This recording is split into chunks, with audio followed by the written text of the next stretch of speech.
brought no one. He walked into the gallery, a space of white walls and concrete floors, the air smelling of crisp paper and ink. Panic. He was early. She was already there. Elara stood before a large abstract print, her posture straight and tense. She was younger than he expected, with a quiet, watchful intensity. She was alone. He approached slowly, stopping a few feet away, also pretending to study the art. "You look less like him in person," she said quietly, without turning her head. "The photographs are too kind to you. You have harder eyes." "I've had to," Kyle replied. "Where is my son?" Her voice was low, but it vibrated with a force that belied her calm exterior. "Safe, for now. Caleb's people watch, but they do not engage. He contains problems.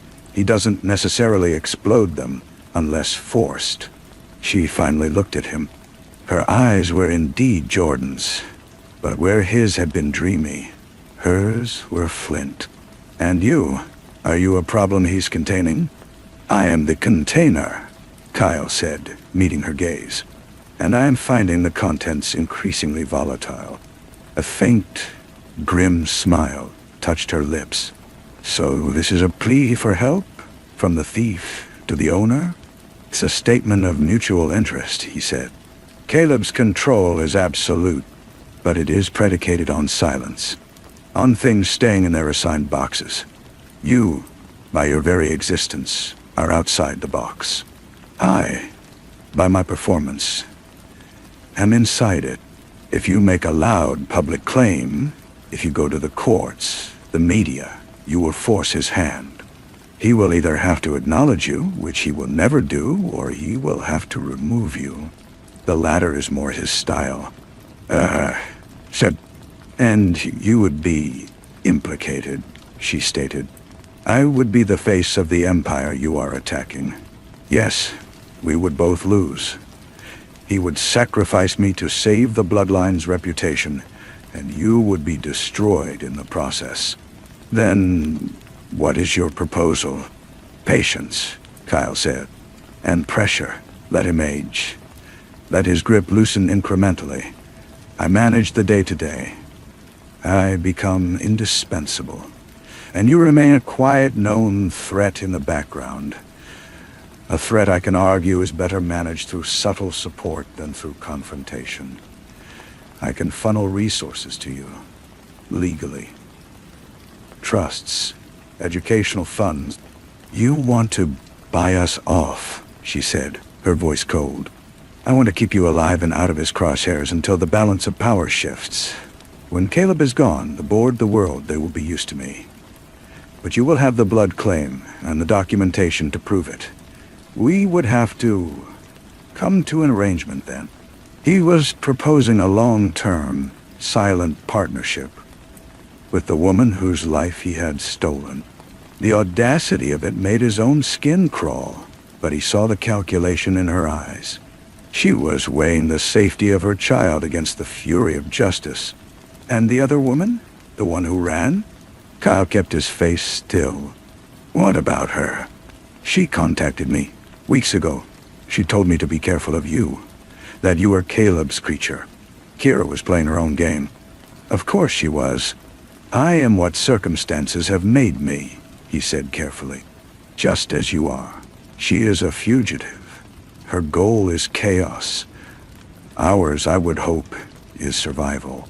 Elara studied him for a long minute. The gallery was silent except for the soft hum of the climate control. "I will consider your proposal," she said finally. "Do not contact me again. I will contact you when I have decided. If you try to find us, if Caleb's surveillance tightens, the deal is off, and I will burn everything down." She turned and walked away, her footsteps echoing softly until she disappeared around a corner. Kyle remained before the abstract print, its blurred lines and violent smudges of color suddenly making perfect sense. He had not secured an alliance. He had opened a dialogue. He had placed himself in the narrow, treacherous space between two fires. Walking back out into the New York afternoon, The sunlight felt artificial, like a stage light. He checked his phone. A message from Caleb's assistant. Your father requests your presence at the property in Connecticut this weekend. He wishes to discuss succession planning in a private setting. No. The chill was no longer just in the library. It was in the sunlight, in the message, in the very air he breathed. He was walking a wire strung between two towers, and from both sides the winds were beginning to blow. He put his phone away and walked on, the face of the city, a mask. And behind every mask, another set of watching, calculating eyes. Story 4. The light in the study was wrong. It was a detail Clifford would only recognize later, in the long, hollow hours of replaying that night. The green-shaded banker's lamp on the vast oak desk was lit, casting its usual pool of buttery warmth over the leather blotter. But the light from the hallway, a soft, diffuse glow from a crystal sconce, fell across the Persian rug in a jagged, interrupted shape. A shadow, thick and unmoving, cut across the pattern of burgundy and gold.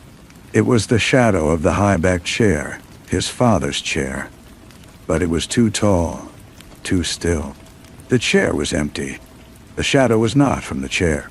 He stood in the doorway, the cold of the marble foyer still clinging to his coat. The house was silent, a deep, woolen silence that seemed to absorb sound. He had come late, summoned not by a call, but by a feeling. A low-grade dread that had hummed in his veins since dinner. His wife, Geraldine, had touched his wrist as he stood from the table. "You're cold," she'd said. And he was. It was always cold now in this house. He stepped into the room.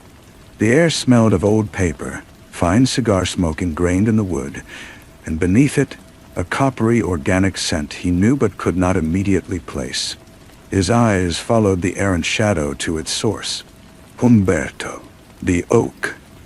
Marchesi lay on the floor beside the desk, a fallen monarch.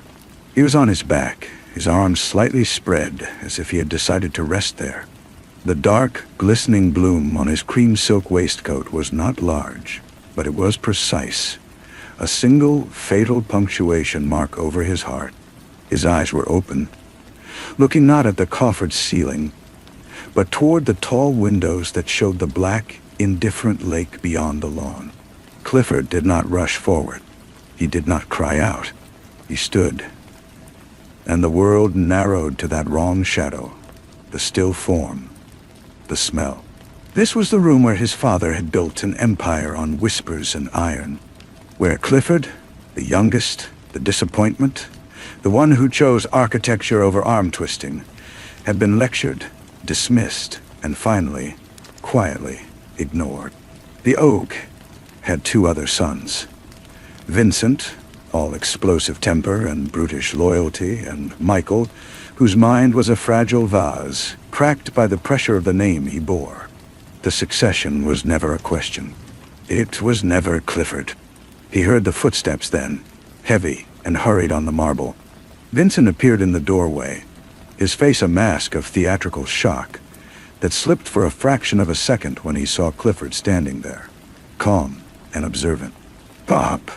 Vincent roared, rushing past him, kneeling, his hands fluttering over the body. He looked up, his eyes accusing. "What did you see? Who was here?" "Only the shadow," Clifford said, his voice quiet in the thick air. The machinery of the family engaged with a silent, terrible efficiency. Dexter, the consigliere, arrived within the hour, a neat, gray man in a neat, gray overcoat, carrying a leather briefcase that contained not law, but solutions. The body was not moved, not yet. Dexter took photographs with a small, serious camera. He noted the position of the glass on the desk, clean, unused. The state of the cigar in the ashtray, half-smoked, ash neatly tapped. The window latch, locked from the inside. He moved like a ghost, his presence only a soft rustle and the occasional click of the shutter. The shot was professional, Dexter said, not looking up from his examination of the floor near the French doors. Close range. Small caliber, likely suppressed. He let someone in. He turned his back. He trusted. Who? Vincent spat, pacing like a caged bear, the grief already hardening into fury. The question is not who, Clifford said from the armchair in the corner where he had retreated. He was watching them all, the scene etching itself onto his mind with glacial clarity. The question is why now? The Accardi family is weak. The Sullivans are negotiating a truce. This isn't a power grab. It's a message. Dexter paused and looked at Clifford, a long, appraising look. Vincent scoffed.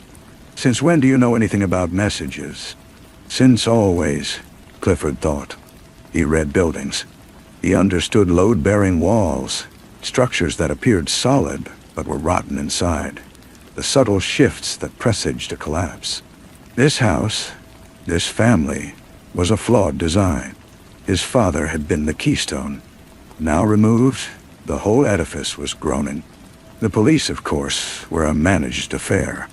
A sympathetic captain, a man whose daughter's tuition at a prestigious university was a line item in the family's charitable ledger, came and went. The official story was a heart attack, a tragedy. The real investigation began in the soundproof back room of the Florentine Supper Club, under the mournful gaze of a faded mural of the Arno. Vincent wanted war. He wanted to burn the city until the killer smoked out. Michael, pale and sweating, sipped brandy and said nothing, his hands trembling. Dexter presented options, alliances to shore up, territories to secure. Clifford sat, listening. He felt Geraldine's absence like a phantom limb. She was home, in their modern and airy apartment full of light and art, a world away from this velvet-draped tomb. She represented the life he had painstakingly built outside the shadow of the oak tree. That life was now receding, a shoreline glimpsed from a ship being pulled out to sea. Clifford would be the face. Dexter said quietly, "Vincent, your temper is known. Michael is not well. Clifford is respectable. He is legitimate. He can meet with the commissioners, the councilmen. He can hold the center while we address the periphery. Nonne cadarain." Vincent's fist hit the table. "He's a damned draftsman. This is my right." "Your right is to protect the family," Dexter said, his voice like a closing vault door. "Your father's will is clear. In the event of his departure, control of the legitimate holdings passes to Clifford to preserve them. The other interests are to be managed by a council. You, me, and God help us, Michael. But Clifford is the head of the table now." Clifford felt the weight descend, cold and immense. It was not an offer. It was a sentence. He looked at his brothers, one a weapon without a target, the other a cracked bell, and understood. The outsider was now the keystone, not because he was the strongest, but because he was the only piece that could fit without causing the entire structure to shatter immediately. His transformation was not a sudden explosion of violence, but a slow, deliberate chilling. He began to spend days in his father's study. He learned the books, not just the legitimate ones for the construction firms and the waste management contracts, but the others written in a code of percentages and nicknames. He met the associates, men like Silent, Joe Petrovich, who spoke only with his eyes, and the twins Marco and Mario, who moved with a terrifying, synchronized grace. He listened. He remembered everything. He also saw the fear. In the eyes of a restaurant owner who paid for protection, in the slight tremor of a city inspector accepting an envelope.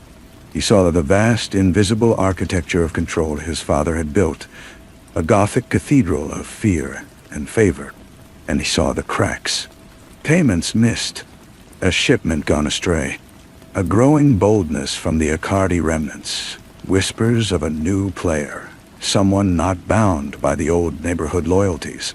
Geraldine watched him freeze over, "You're becoming a ghost," she told him one night, her voice breaking the silence of their now strange apartment. "You leave here and you go into that house, and you'll come back smelling of that house. Of cigar smoke and something else. Something dead. It's just business," he said, the lie tasting like ash. "It's a funeral," she whispered, "and you're the one lying in the coffin." The investigation into his father's death became his obsession, a quiet counterpoint to Vincent's loud vendettas. While Vincent had men beaten in alleys, Clifford sat in the study, in the very spot where the wrong shadow had fallen. He had Dexter's photographs enlarged. He studied the angle of the shadow, the dust motes frozen in the flash. He noted a single, almost invisible scuff on the floorboard near the French door, a tiny arc, as if someone had pivoted, heel grinding softly. He requested the household logs, the gardener schedule, the grocery deliveries. In the mundane, he sought the anomaly. And he found it. A name. A delivery van from Lakeview Florists had come that afternoon for a standing order. Lilies for Humberto's wife, dead 10 years. The order was genuine. The driver was not. The regular driver, a man named Polly, had called in sick. The substitute had been described as polite, quiet, with glasses. He had been let in by the housekeeper, had placed the flowers in the foyer vase, and left. No one saw his face clearly. He knew the routine. Clifford visited Polly, who was recovering from a sudden violent stomach flu, brought on by a gifted bottle of whiskey from a grateful customer the night before. The description of the customer matched half the men in the city. It was clean. It was perfect. He began to walk the city at night, through the neighborhoods his family controlled.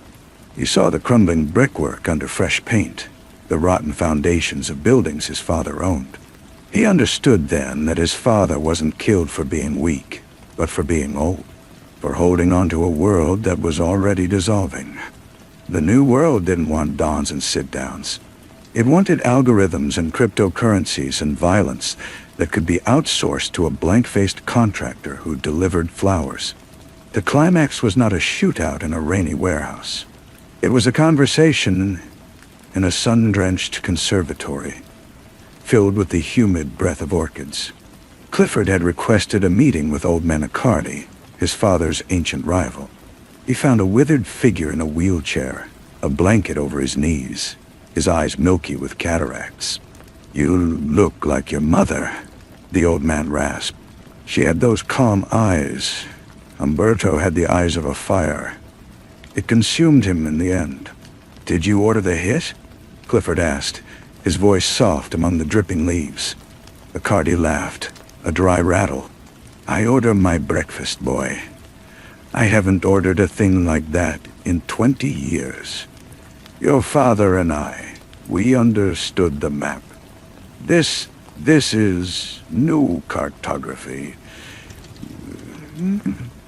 "Who? A shark doesn't smell the blood of one specific fish. It smells blood.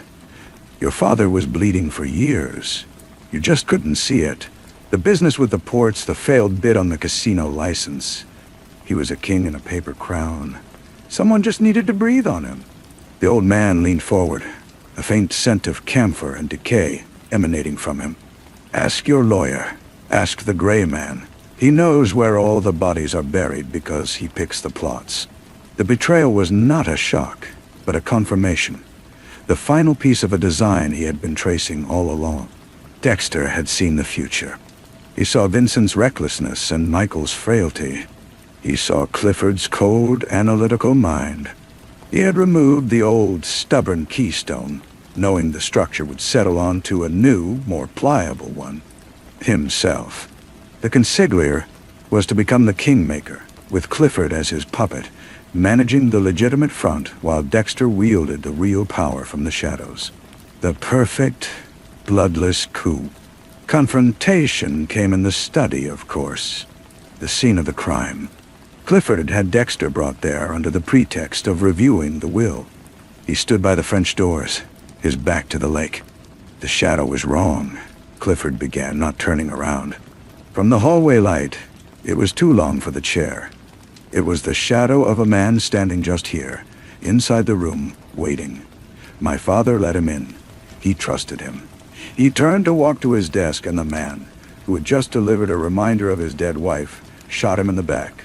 Then he left, locking the window latch from the inside as he went. A little trick.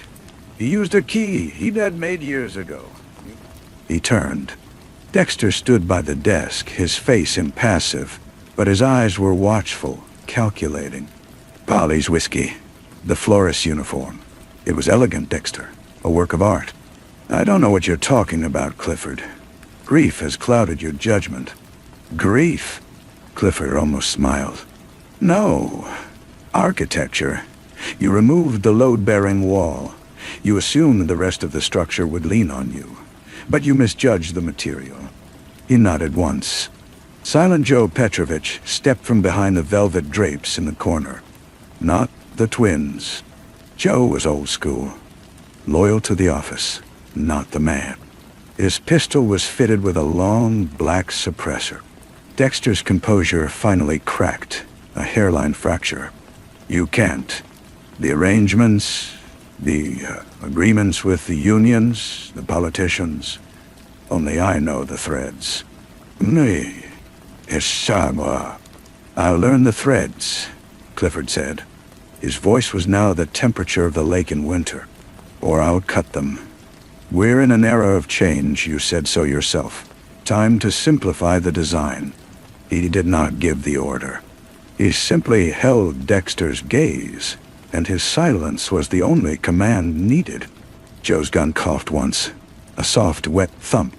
Dexter folded onto the Persian rug, not far from where Humberto had fallen. Another dark bloom on the cream wool. Clifford walked to the desk and sat in his father's chair. He did not look at the body. He looked out at the lake, the gray water merging with the gray sky. He felt the cold weight settle into his bones, permanent now. He had not wanted this crown, but he would wear it. He would become the shadow in the room, the wrong light, the silent, calculating force that held the crumbling world together through sheer, frozen will.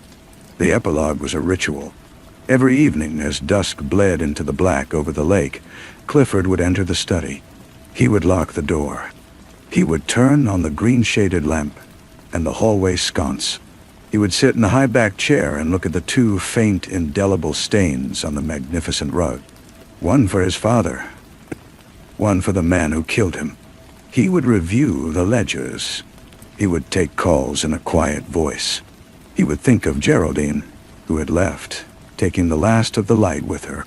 He would think of Vincent, now running the enforcement arm with a terrifying, focused brutality, and Michael, in a sanitarium in Switzerland, painting the same tree over and over.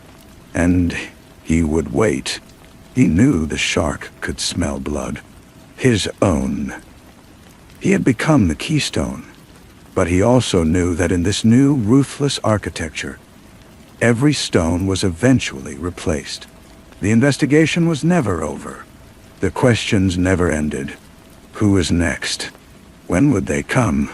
From what shadow? The light would fall, the shadow of his chair stretching long and dark across the floor. And in the perfect, silent stillness of the room, he would listen, not for a sound, but for the slightest change in the pressure of the air, the most minute shift in the pattern of the light, the first faint scent of a new flower delivered by a stranger with a polite smile and eyes that missed nothing. The ritual was the waiting. The waiting was the life. And the lake outside remained black, depthless, and cold. The call came on a Tuesday. The voice on the other end was smooth, digitally altered, a bland robotic monotone. A package requires your signature. It will be delivered tomorrow at 4. Be alone. Clifford did not change his routine. He attended a zoning board meeting for a new waterfront development, his family's construction firm the silent backer. He shook hands with the commissioner, a man whose eyes flickered away from Clifford's after a second too long. The coldness in Clifford's chest was a useful thing. It kept his hand steady, his smile a precise, meaningless curve. At 3:55 the next afternoon, he was in the study. He had dismissed the staff. Vincent was across town, dealing with a problem at the docks. The house was its usual tomb. He did not sit. He stood by the French doors, his back to the room, watching the lawn slope down to the lake. The sky was the color of dull metal. The doorbell chimed, a soft, archaic sound. He heard the front door open and close. Footsteps in the foyer, measured, unhurried. They stopped at the study threshold. Clifford did not turn. The door is open. The man who entered was not the florist.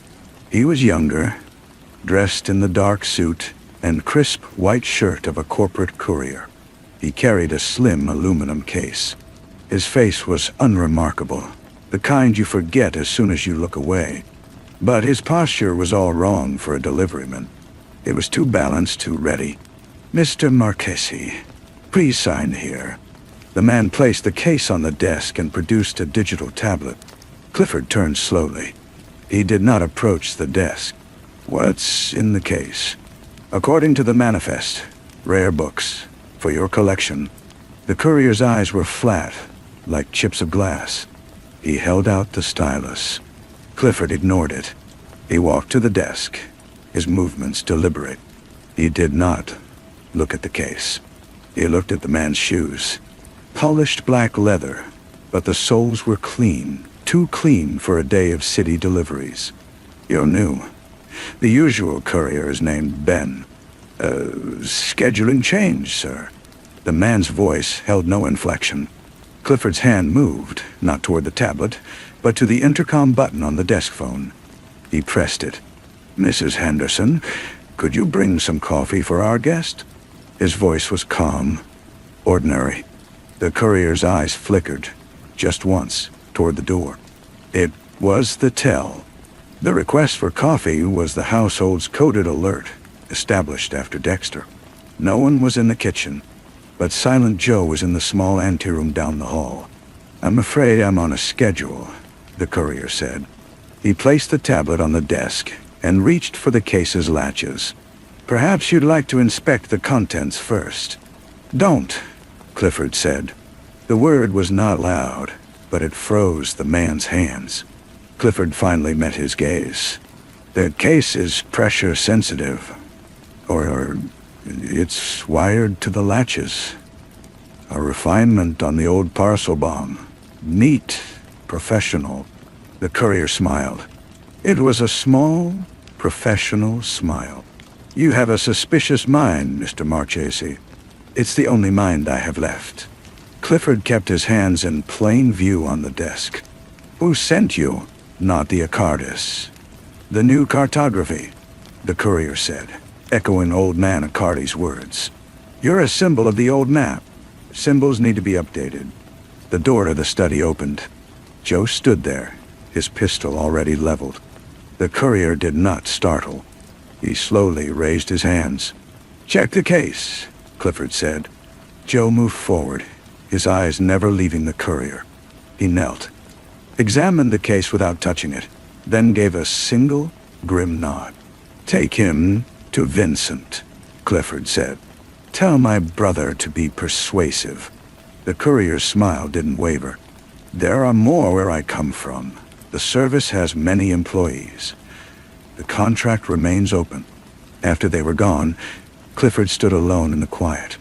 The aluminum case sat on his father's desk, a sleek, modern threat in the old, wood-paneled room. He felt no triumph, only a deeper layer of cold. Dexter had been a known quantity, a betrayal from within the design. This was something else. This was the market itself, efficient and anonymous. He was no longer just a mobster's son defending a territory. He was a business model being disrupted. He walked to the window. The first few drops of rain began to streak the glass, blurring the view of the lake. The shark wasn't just smelling blood anymore. It was being hired. The investigation had just expanded into a shadow war against a faceless corporate enemy. And Clifford, the architect, knew that to fight a structure you couldn't see, you had to become something else entirely. Not just a keystone. Foundation. Buried deep in the dark, cold earth. He turned from the window and went back to the ledgers. The numbers, at least, were still something he could understand. The ledgers provided no answers, only a map of the decay. Profits were down in the usual places, the protection rackets, the illegal gambling rooms. They were being undercut by online operations based in offshore havens. The legitimate construction business was thriving, but it was a clean, visible entity, a shell that could not protect its own core. Clifford saw the duality clearly now. He had to rule two kingdoms, one of concrete and steel, and one of shadow and silence. The first required a smile for the cameras. The second required a void where a man used to be. Vincent's methods yielded nothing. The courier, whose name was never learned, died in a warehouse without uttering another word. He was a ghost, a bullet fired from an unseen gun. The aluminum case, when carefully disarmed by a terrified specialist, contained a shaped charge designed to obliterate everything within 15 feet of the desk. It was not just an assassination. It was an erasure. Clifford began his own counter-design. He used the legitimate business as a shield and a sieve. He ordered audits, not to find discrepancies, but to create a blizzard of paperwork, a labyrinth of holding companies and subsidiaries that would take years for any outsider to navigate. He funneled the dirty money through this new maze, not to hide it, but to dilute it, to make it indistinguishable from the clean. He was merging the two kingdoms into a single, impenetrable citadel. He also made a visit, not to a rival, but to a server farm on the industrial edge of the city. He met with a young man named Leo, a former hacker his father had once blackmailed into service. Leo worked in a chilled, humming room surrounded by the blink of blue lights. "I need a different kind of enforcement," Clifford said, his breath misting in the cold air. Leo, pale and twitchy, nodded. "You want me to crash their systems? Steal their crypto?" "No," Clifford said. "I want you to listen. I want you to find the whispers. The contracts, the bids, the communications for this service. And they are a business. Businesses leave digital footprints, invoices, routing numbers, IP addresses. Find the footprint." It was a different kind of war, fought in lines of code and data packets. While Vincent's men patrolled the physical streets, Leo's programs slithered through the dark web, setting digital traps and tracing electronic ghosts. Weeks passed. The rain turned to a hard, icy sleet that rattled the windows of the study. The ritual continued, but now Clifford had a second screen on the desk. A live feed of Leo's most promising data trails. He felt the pressure changing. The anonymous attacks ceased, but the silence was more ominous than the violence. It meant they were reassessing. It meant the next attempt would be different. Geraldine sent a letter. It was brief, written on crisp, plain stationery. She was filing for divorce. She hoped he would not contest it. She wished him well, a phrase that felt like a stone dropped into the deep well of him. He did not contest it. He signed the papers his new, carefully vetted lawyer brought him, his signature a stark, angular thing on the line. The last thread to that other life, the life of sunlight and drafting tables, was cut. The break in the case came from an unexpected direction. Michael in Switzerland had a moment of lucidity. He called, his voice thin and far away, but clear. "The flowers," he said.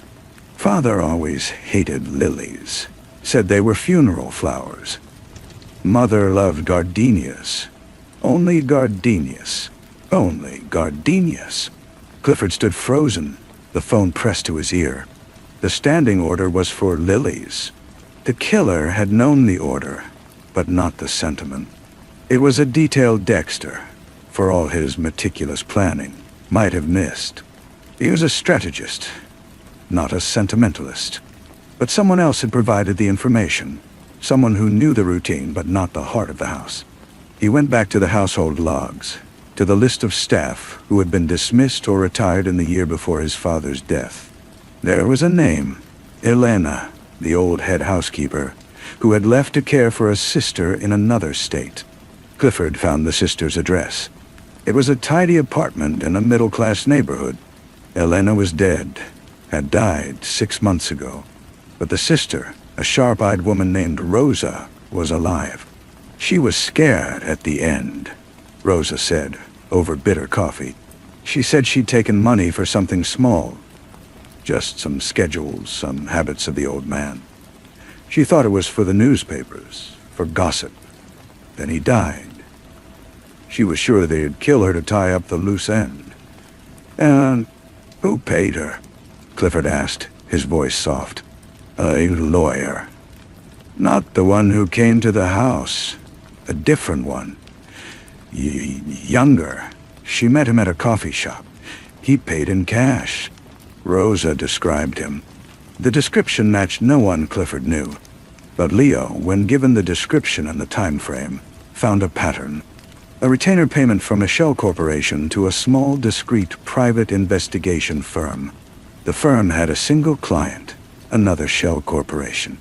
Leo followed the digital breadcrumbs, a trail of encrypted payments and proxy servers that led, not to a rival family, but to a venture capital fund based in Delaware.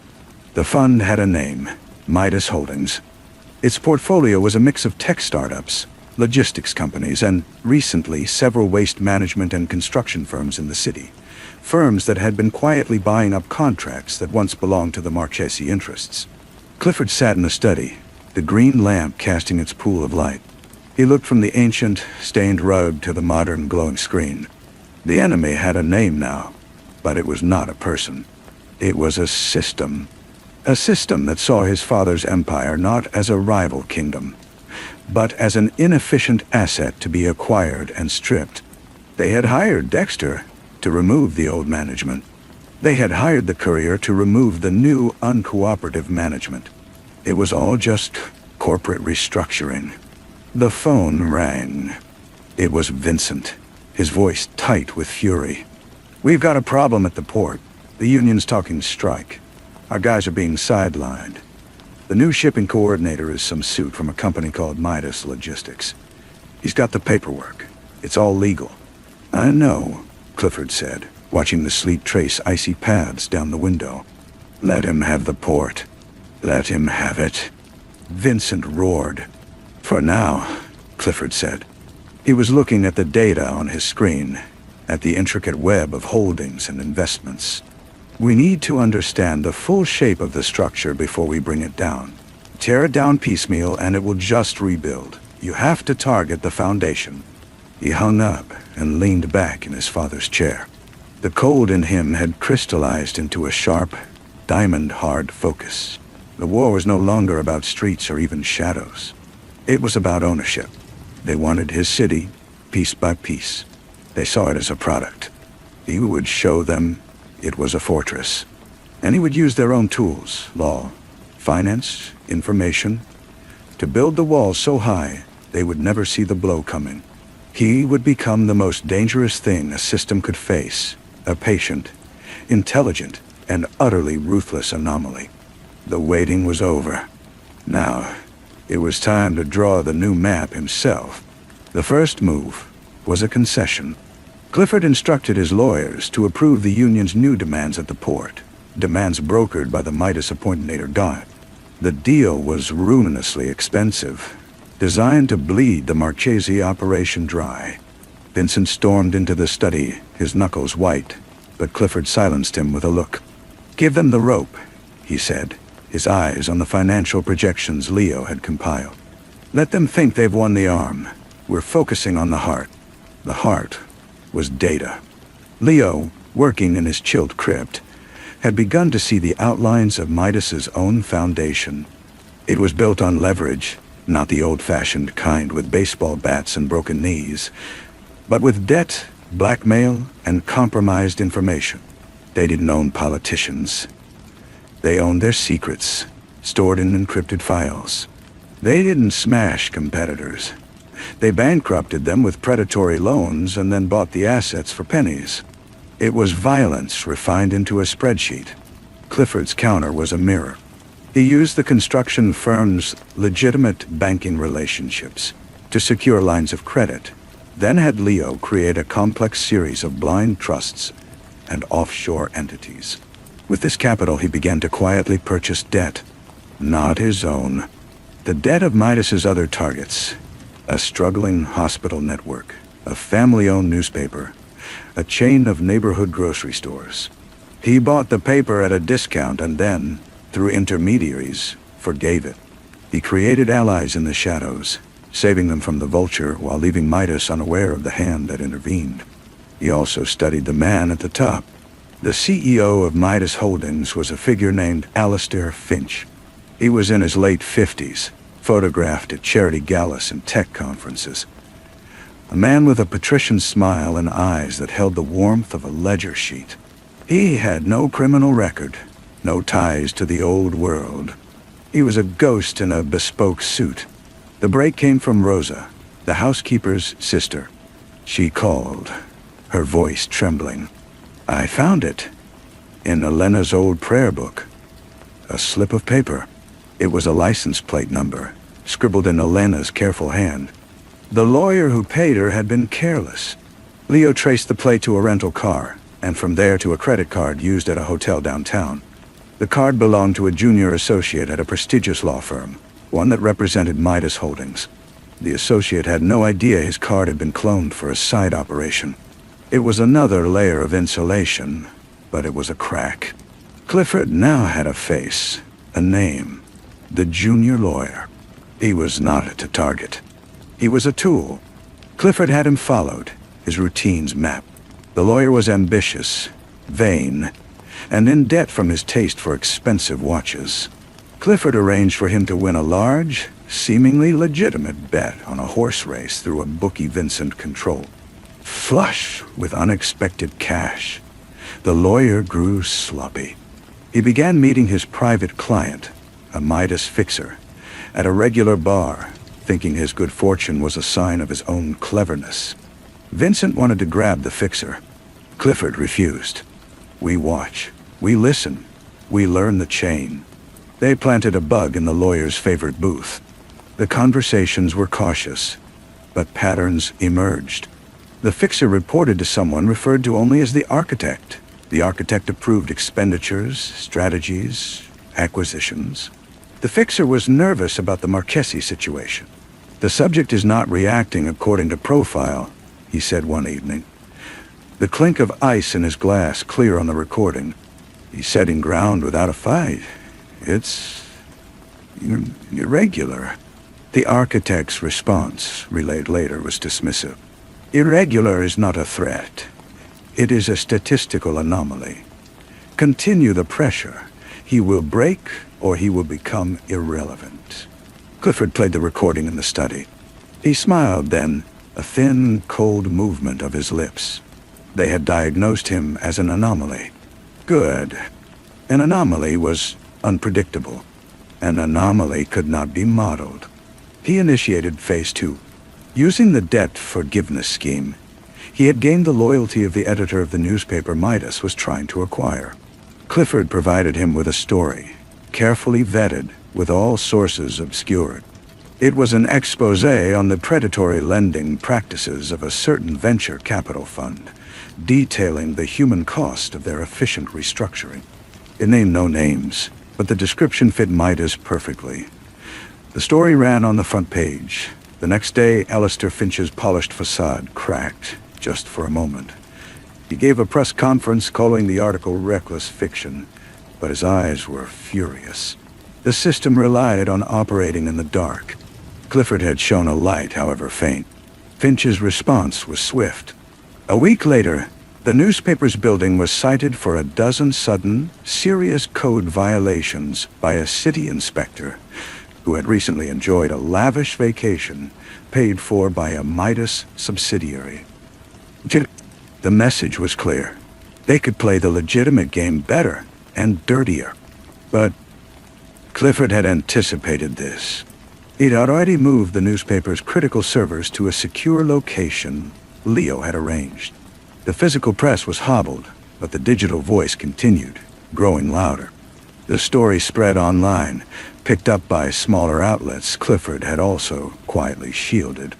The war entered a new phase. A duel of perceptions fought in boardrooms and bandwidth.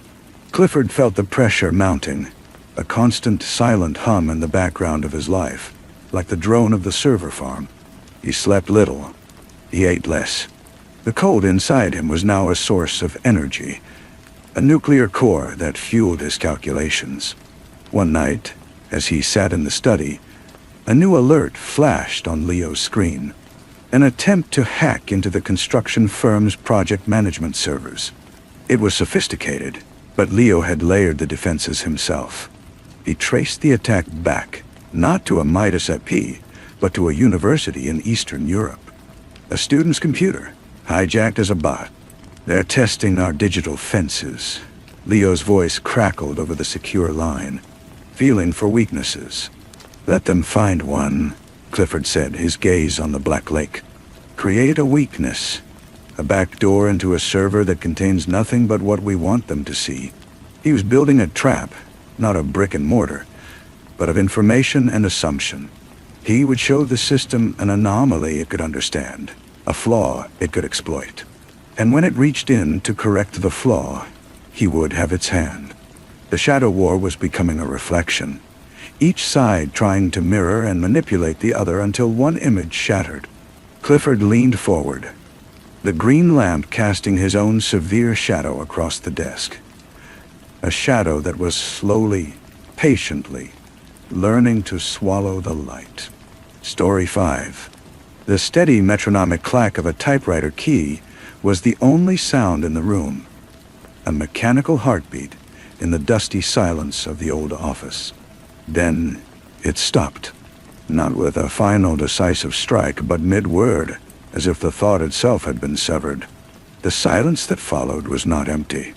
It was a living thing, thick and expectant, pressing against the eardrums, filled with the phantom echo of the sound and the sudden, chilling awareness of its absence.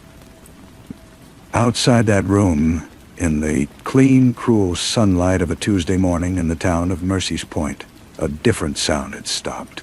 The sharp, flat reports, 5 of them, that had cracked the morning wide open. They were gone now, too, replaced by a screaming silence that was quickly filling with real screams. Jeffrey Vale heard about it on a transistor radio buzzing with static in his cabin 10 miles out of town. The newsman's voice was a study in controlled panic. Sniper. Town square. 5 dead. 1 in custody. Jeffrey listened, his hands pausing over the disassembled parts of a vintage fishing reel.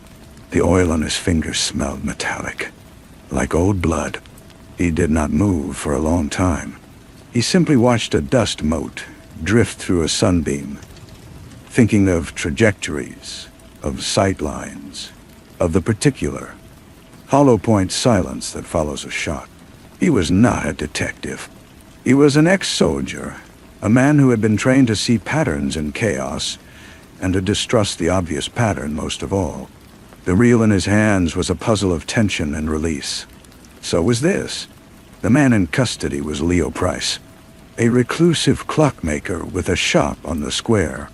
They found him in his apartment above the shop, curled on the floor, a military-grade M24 rifle beside him, his hands stained not with powder, but with the grease and ink he used on his clock faces. He offered no resistance. He said only one thing, over and over.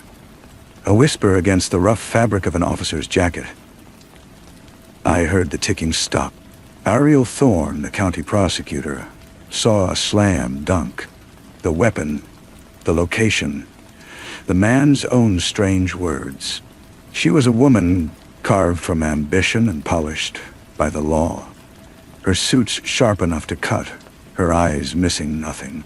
She saw a community shattered, a monster caught, a path to justice paved straight and clear.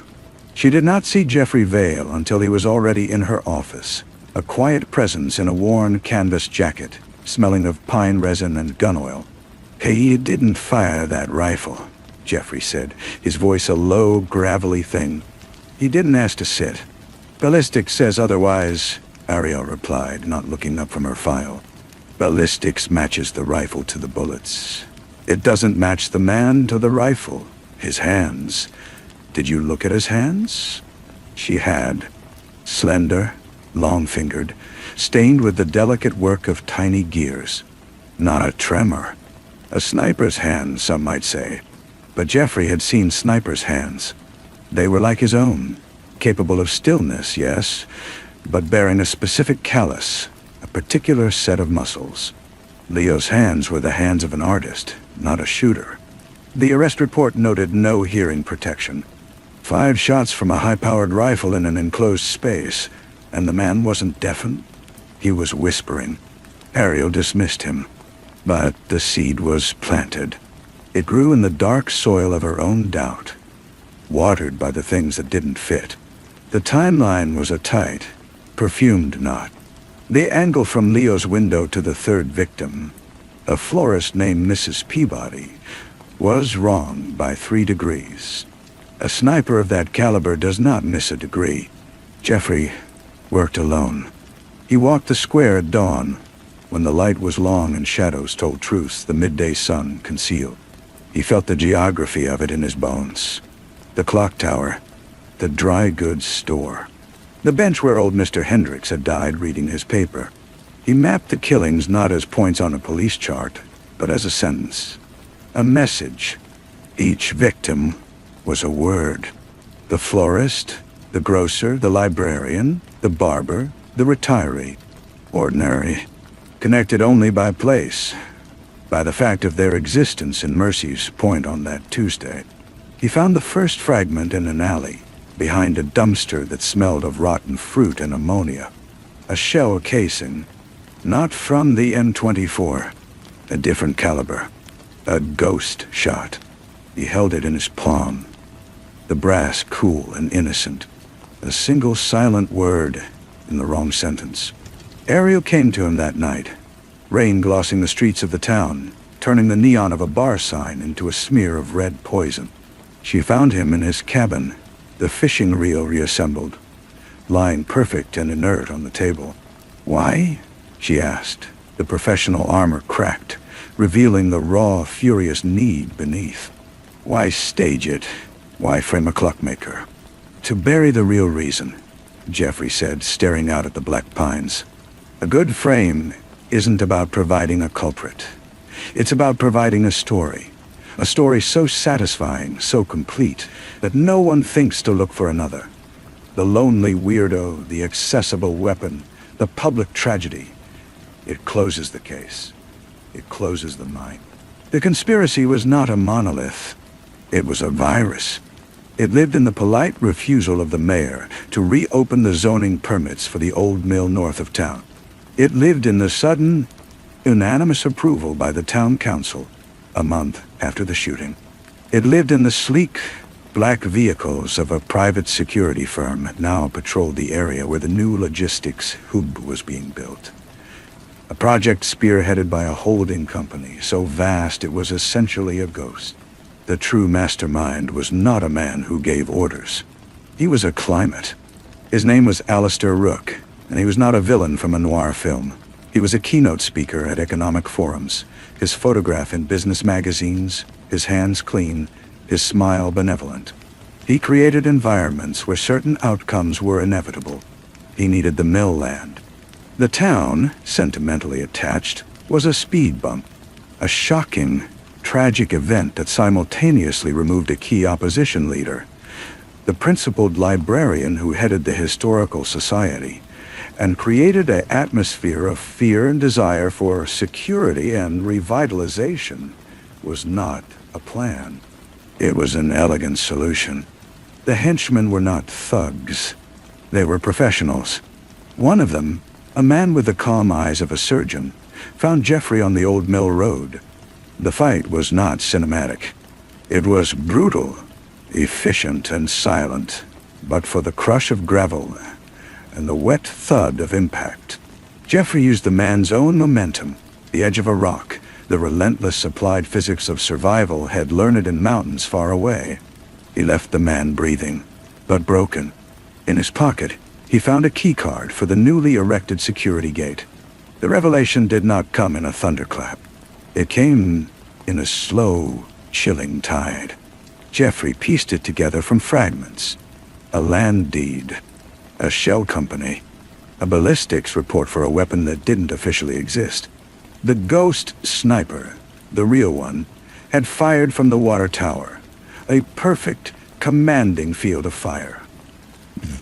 He had fired 5 shots, then vanished, leaving the pre-planted rifle with the dazed, possibly drugged clockmaker in the perfect fall guy location. Leo Price, in his confused state, had heard his own world of precise mechanical ticks stop, and had simply echoed the greater, more terrible silence that had been engineered. Confronting Rook was pointless. The law was a language Rook had rewritten. Jeffrey went to Ariel with the fragments, the whispers, the cold, hard ghost casing. She saw it then, the whole ugly architecture. She could not indict a climate, but she could refuse to play her part. She dropped the charges against Leo Price, citing irregularities in the investigation. The town erupted in outrage. The narrative was fighting back. The climax was not a shootout. It was a conversation. Jeffrey stood in the immaculate, silent atrium of Rook's corporate office, high above the city. There was no confession, no gloating. Rook spoke of progress, of difficult choices, of the greater good for the greater number. He was a man who had moved beyond good and evil into the realm of pure calculus. He offered Jeffrey a position. A man who sees the strings, Rook said, is valuable. You could help me pull them more cleanly, more humanely. Jeffrey looked out the window. Mercy's Point was a smudge in the distance. He thought of the 5 dead. Their ordinary lives ended to smooth the path for a logistics hub. He thought of Leo Price, whose mind had broken on the sharp edge of a conspiracy he could never comprehend. He thought of the ticking that had stopped. "The noise you make," Jeffrey said, his voice barely a whisper in the vast, quiet room, "is the sound of a world breaking. I can't unhear it." He walked out. There was no arrest, no dramatic triumph. The logistics hub would be built. Rook would prosper. The story of the Mercy's Point sniper would solidify into a tragic footnote, a case of a madman poorly prosecuted. Weeks later, in the deep, true silence of his cabin, Jeffrey sat at his bare table. Before him, laid out on a scrap of felt, were 3 objects. The reassembled fishing reel, a complex puzzle now solved and still. The single pristine ghost shell casing, and a small, ornate brass gear he had found in the dust of Leo Price's abandoned shop, a tiny, perfect piece of a broken clock. He did not move. The late afternoon light bled across the table, gilding the edges of the gear, making the shell casing glow like a fallen sun. His hands were still on the worn wood. His breathing was slow, almost absent. He stared at the arrangement, these fragments of 2 different machines, one for measuring time, one for ending it. Both instruments of precision, both now silent. The investigation was over. The truth was known, and it was useless. It changed nothing and everything. It was a weight he would carry, a frequency only he could hear. The mastermind's logic was flawless, his victory complete. Yet, on this table, in this quiet, the evidence of the crime was not a weapon or a document. It was this gear, this tiny, intricate, beautiful thing, forever disconnected from its purpose, ticking no more. Jeffrey Vale, the ex-soldier, the man who saw the strings, sat in the gathering dark. He did not reach for a bottle. He did not pick up the phone. He simply looked, his eyes holding the enigmatic, silent clue of a world that could be so meticulously broken, and the deeper, more terrifying mystery of how one was supposed to go on living in the quiet that followed. The door opened without a knock. Ariel Thorne stood on the threshold, the last of the sun catching the rain in her hair like shattered glass. She looked older, the sharp lines of her suit softened by exhaustion. She held a manila folder against her chest like a shield. "He's leaving," she said. Her voice was flat. "Leo, he's selling the shop, going to his sister's in Oregon. He says the ticking in his head is too loud here. It's the wrong rhythm." Jeffrey didn't turn. His gaze remained on the gear. "And Rook? Groundbreaking for the hub is tomorrow. The mayor is giving a speech about resilience and new beginnings." She stepped inside, letting the door close on the world. "I've been subpoenaed by a state oversight committee.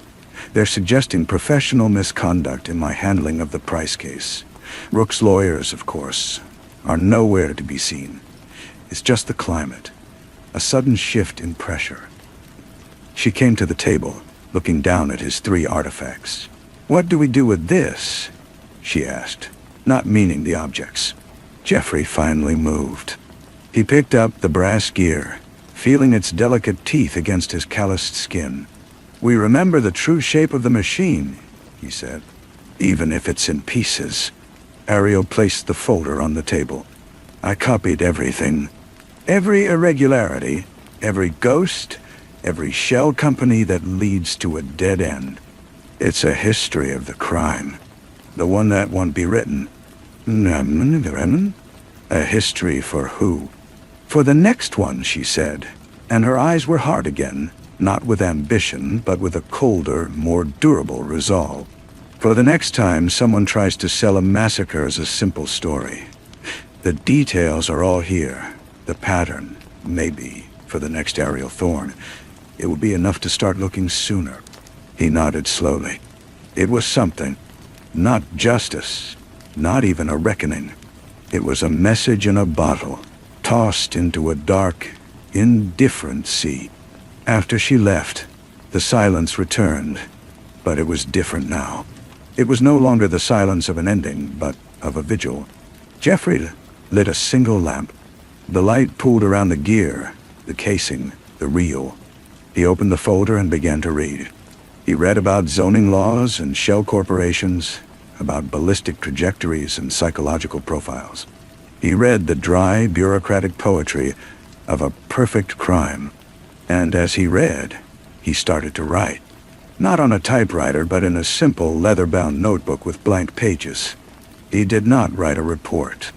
He wrote a portrait. Of a florist who loved dahlias. Of a barber who saved old baseball cards. Of a clockmaker who heard the world stop. He wrote the sentence that had been written in blood on the town square, and then he translated it, word by ordinary word, back into the lives it had intended to erase. The cabin was very still. Outside, the pines whispered in a wind that had crossed the new construction site, carrying the scent of turned earth and diesel.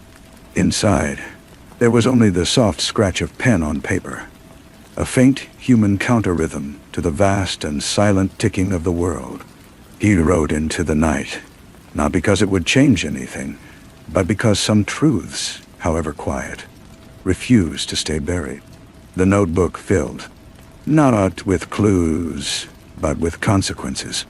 He tracked down Leo's sister in Oregon, a woman with a gentle voice, and mailed the brass gear in a small, padded envelope with no return address. A piece of his world going home. The ghost shell casing he embedded in a block of clear resin, a fossil of the lie. He kept it on the windowsill where the sun could hit it, a reminder that even the cleanest light could illuminate a deception. He avoided Mercy's Point. The new perimeter fence around the mill site was a scar on the hillside, and the steady growl of heavy machinery was the town's new heartbeat. But the old geography pulled at him. One evening, a month after the groundbreaking, he found himself on the abandoned water tower, the real sniper's nest. The police had combed it, but they'd been looking for a madman, not a professional. In a rusted seam of the iron railing where a bolt had long since vanished. Jeffrey's fingers found a single, coarse, black thread. Synthetic. Dot. Tactical gear. He wound it around his finger, tight, until the tip turned purple. Feeling the ghost of the man who had stood there, calm and precise, turning citizens into punctuation. He didn't take it to Ariel. Her fight was in the courtroom now, a defensive battle against the ethics committee. Instead, he visited the graves. 5 neat headstones in the Mercies Point Cemetery, arranged too close together, a sudden violent orchard of loss. He stood before each one, not praying, but listening. To the wind, to the distant machinery, to the absence. He realized he was waiting for a feeling of closure, of peace, that he knew would never come. The truth hadn't set anyone free. It had just built a smaller, quieter prison for those who knew it. The break-in happened on a night of pouring rain. They were professionals. Again, they didn't trash the cabin. They were looking for something specific. They found the resin block with the casing, examined it, and left it. They found the notebook. They took it. Jeffrey knew because he was watching from the tree line, having been woken an hour before by the silence of the owls going still. He saw the shadow of a man through his window, methodically searching. He felt no anger, only a cold confirmation. He was still a loose end. The climate preferred a consistent atmospheric pressure. The next day, a package arrived at Ariel's office. No postmark, left on the reception desk. Inside was the notebook, every page intact. Slipped between the final pages was a glossy photograph of Jeffrey's cabin, taken from the woods, a red circle drawn around the front door. The message was elegant, cost-effective, and clear. Stop digging, stop being, or the next visit would not be a search. Ariel drove out, the photograph trembling in her hand. "They can't do this," she said. But the fury in her voice was undercut by a new, raw fear. The law was a maze, and Rook owned the walls. "They already have," Jeffrey said. He was packing a small duffel bag. Not clothes. Tools. Wire, files, a small, powerful magnet, a lockpick set he hadn't used in years. The notebook was never the point. It was a courtesy, a final warning. "Where are you going?" "To learn a new language," he said. He looked at her, really looked, seeing the cost of her own defiance etched around her eyes. "You were right. It's for the next one. But the next one needs more than a file. He needs a primer, on the texture of a thread, the smell of the grease they use on silent hinges, the specific silence of a professional in your home. Jeffrey, you can't fight this. He'll have you killed." "Probably," he agreed, zipping the bag. "But I'm not going to fight him. I'm going to study him. Alistair Rook builds machines. I'm going to learn how to listen to them. Every gear, every spring, every tiny, hidden stress point. And one day, I'll find the flaw. Not to break it, just to prove it can be heard. Just to prove it." He left that night. He didn't sell the cabin. He simply walked away from it, leaving the fishing reel on the table and the resin block on the sill. He became a ghost in the infrastructure of power. A quiet man in a service uniform checking HVAC systems in corporate high-rises. A temporary surveyor on remote construction sites. He listened to the gossip of engineers and the complaints of security guards. He mapped, not land, but systems, vulnerabilities, the human frailties in the flawless digital plans. Years later, in a city far from Mercy's Point, he read a small article in a Business Digest. A proposed merger between 2 shipping giants had collapsed at the last minute due to an unforeseen regulatory concern about land rights. The article quoted a disappointed executive from a holding company. The name of the executive was not Alistair Rook, but Jeffrey recognized the phrasing, the elegant blame-shifting. He looked at the location of the disputed land. It was a valley community known for its stubborn preservationists. That night, in a rented room, Jeffrey Vale opened a new notebook. He wrote down the name of the valley, the holding company, the executive. Then, from memory, he began to draw. Not a blueprint, but a pattern. A pattern of pressure, of incentive, of inevitable tragedy. He drew a water tower. He drew a clock shop. He drew 5 graves. At the bottom of the page, he wrote a single line. The first note is always a ticking. The last note is always a silence. Listen for the space between. He closed the book. Outside, the city hummed, a vast, indifferent machine. Inside, the vigil continued. Quiet, patient, and utterly unyielding. The valley was called Silvergrass, and its resistance was led by a retired geologist with a passion for local bird populations. Jeffrey arrived under the name of the subcontractor he was impersonating, a man hired to conduct preliminary soil assessments for a proposed green reservoir. The real subcontractor was on a surprise. All expenses paid crews, thanks to a clerical error Jeffrey had engineered from a library computer 3 states away. The pattern was there, refined, more sophisticated. The opposition was not a single librarian, but a distributed network of farmers, environmentalists, and retirees. A single tragedy would not be enough. The pressure would need to be applied more broadly, more insidiously. He saw the signs. A sudden, mysterious blight affecting a key orchard, a series of petty vandalisms at historical sites blamed on outside agitators, a coordinated push in local media, painting the preservationists as elitists, hindering progress and jobs. It was a symphony of discord, each movement designed to fracture the community's will. Jeffrey took a room above a diner that smelled of old grease and strong coffee. He made no approach to the geologist.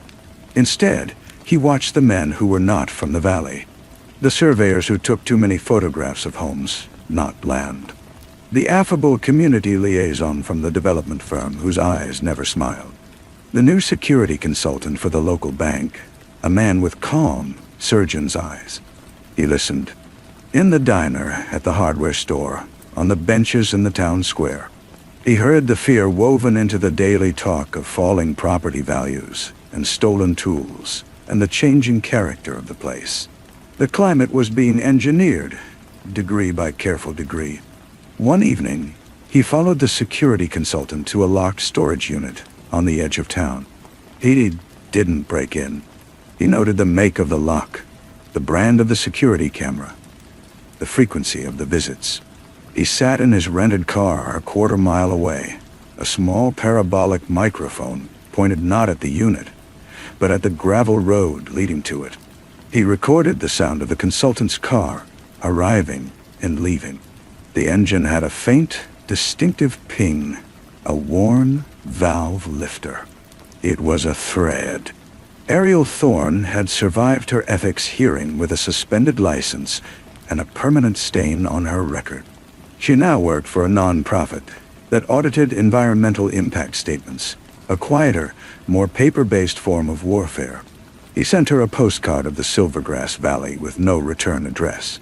On the back, he wrote only the holding company's name and the coordinates of the storage unit.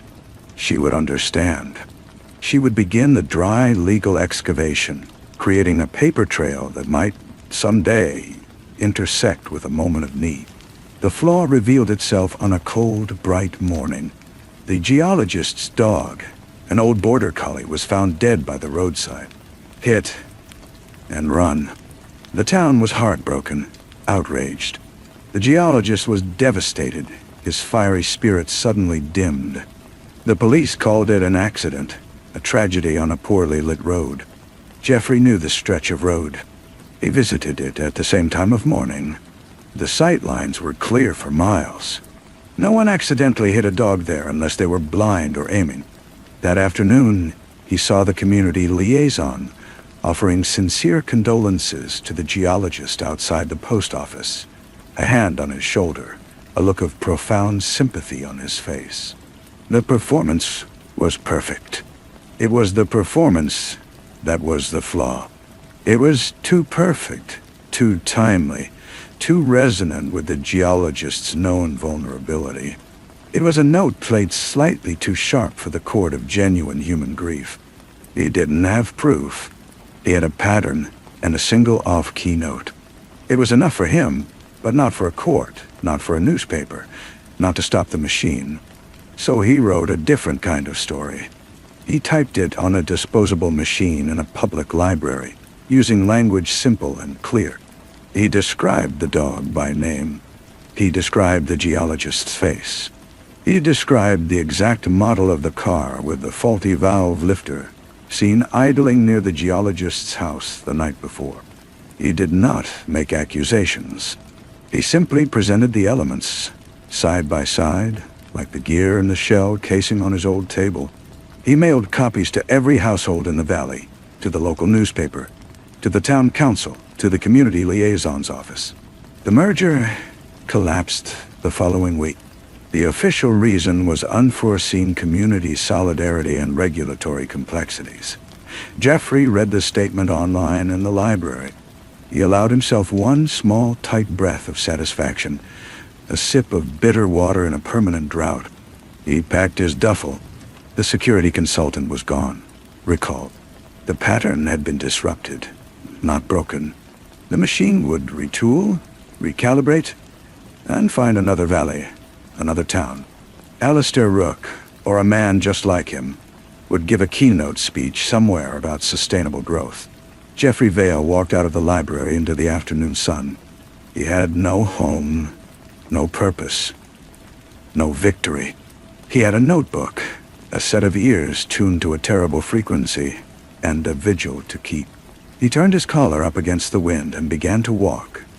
A man moving silently into the space between the ticks, listening for the next note, and the silence that would surely follow. The bus station was a cathedral of transients, smelling of diesel and disinfectant.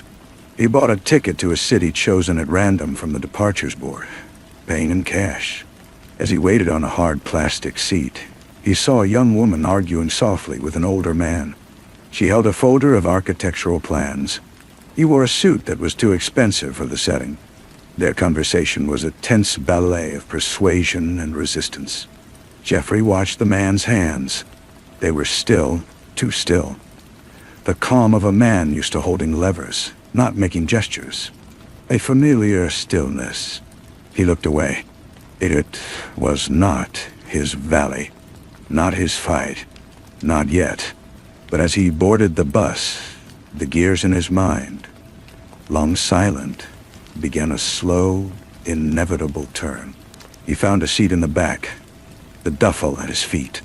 The engine rumbled to life, a coarse mechanical heartbeat. He closed his eyes, but he did not sleep. He replayed the scene at the station, the stillness of those hands, the specific tilt of the woman's head as she listened, a tilt that spoke of intelligence being carefully measured against threat. The bus pulled onto the highway, joining the river of anonymous traffic. He opened his eyes and took out his current notebook. He did not write about the man or the woman. He wrote about the bus driver's routine check in the mirror, a scan for trouble. He wrote about the way the light from a passing truck flickered across the faces of the sleeping passengers, revealing them in fleeting, vulnerable glimpses. He wrote about the constant vibration of the road, a white noise that could hide a multitude of sounds. This was the new terrain. Not a single town, but the spaces between them. Not a mastermind, but the ecology of power that produced them. He was no longer a detective of a single crime, but a cartographer of a certain kind of silence. The bus carried him east, into the gathering dusk. In his pocket, the brass gear from Leo's clock. He had kept a duplicate after all, rubbed softly against the coarse black thread from the water tower, a tiny tactile rosary of failure and witness. He did not pray with it. He remembered. Somewhere ahead, a new machine was being built. Somewhere behind, an old one was still running. its gears slick with the oil of forgotten blood. And in the moving dark between, a man with nothing to lose and everything to listen for traveled on, a silent tuning fork for the world's hidden, breaking heart. The vigil was mobile now. It had no address, and it would never end. The city he arrived in was a grid of rain-slicked streets and sodium vapor light. He found a room in a building that catered to long-haul truckers and people who did not want to be found. The window looked out onto a brick wall. The air smelled of stale cigarettes and mildew. It was perfect. He took a job as a night janitor in a corporate office tower. The work was mindless, rhythmic, and it granted him invisibility and access. While vacuuming empty hallways, he learned the rhythms of the security guards. While emptying wastebaskets, he skimmed the discarded memos and draft reports in the offices of a firm that specialized in municipal bonds and public-private partnership. He wasn't looking for a smoking gun. He was learning the grammar. His bus station observation had planted a seed. He spent his days in public libraries, scrolling through local news from across the country, looking for the patterns. A grassroots campaign to save a coastal wetland suddenly plagued by a bacterial contamination. A neighborhood association blocking a high-rise development, its leaders then facing simultaneous, unrelated IRS audits. The patterns were variations on a theme, a composer working through different arrangements of the same dark melody. He began to map the connections on a large sheet of drafting paper pinned to his wall. It was not a conspiracy chart with red string. It was a cold, logical flowchart of capital, influence, and consequence. Names were replaced by functions: facilitator, pressure asset, local catalyst. Companies were shapes: triangles for shell corporations, squares for legitimate fronts, circles for non-profits that always seemed to argue against the public good. He saw how pressure was applied, how dissent was monetized, how tragedy was leveraged. It was a blueprint of a machine designed to turn community into commodity. One rainy Tuesday, while cleaning an empty conference room, he found a forgotten tablet left behind after a meeting. It was unlocked. A memo was open on the screen. It was from a senior partner to a junior analyst regarding a project codenamed Longshore. The language was bland, but Jeffrey recognized the cadence. It discussed clearing social underbrush and optimizing the local regulatory climate for a port expansion in the Pacific Northwest. The recommended method involved leveraging outstanding lines against a family-owned fishery that was the last holdout. Jeffrey did not copy the files. He did not take the tablet. He simply read, committing the key details to memory. The name of the fishery, the town, the name of the bank holding the lines.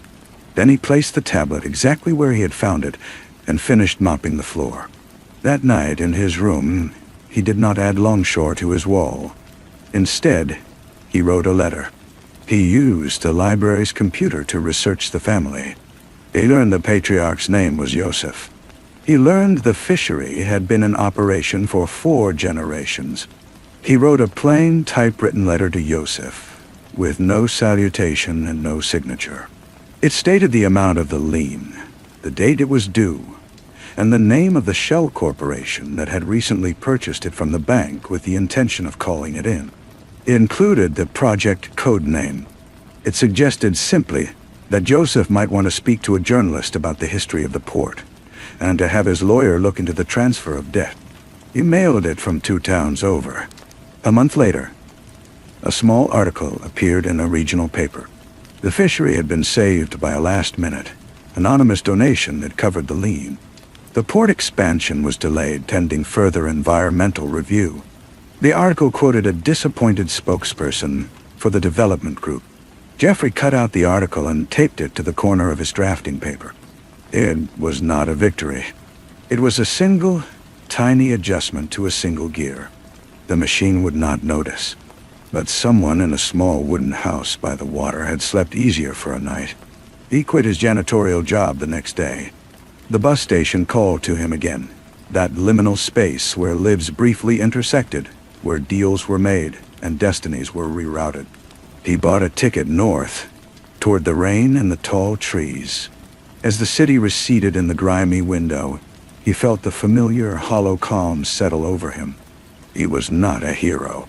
He was a mechanic in the shadows, listening for the telltale grind of a bearing under load, applying the faintest drop of corrective oil before moving on. The vigil was endless, the work was solitary, and the only reward was the silence he preserved, one small, saved truth at a time. The bus drove on, and he watched the world pass by, a man made of memory and consequence, forever traveling toward the next broken note. The rain in the north was a soft, constant veil. He took a room in a motel that rented by the week, its sign flickering a pale neon promise of vacancy into the perpetual damp. The town was a frayed knot of logging roads and stubborn hope, the air sharp with the scent of pine and salt water from the not-so-distant port. He found work within days, not as a janitor, but as a driver for a courier service that handled sensitive documents between legal offices and corporate outposts. It granted him mobility and a plausible reason to be anywhere. He drove the winding coastal routes, the sealed envelopes on the passenger seat, a silent testament to the deals being stitched into the landscape. He saw the for sale signs sprouting like poisonous mushrooms on properties, with breathtaking views. He heard the talk in the diners, the uneasy mix of excitement at promised investment, and a deep, inarticulate fear of a future that had no use for them. The pattern was here too, but it was earlier in its cycle. The pressure was still being applied with a gentle, persuasive hand.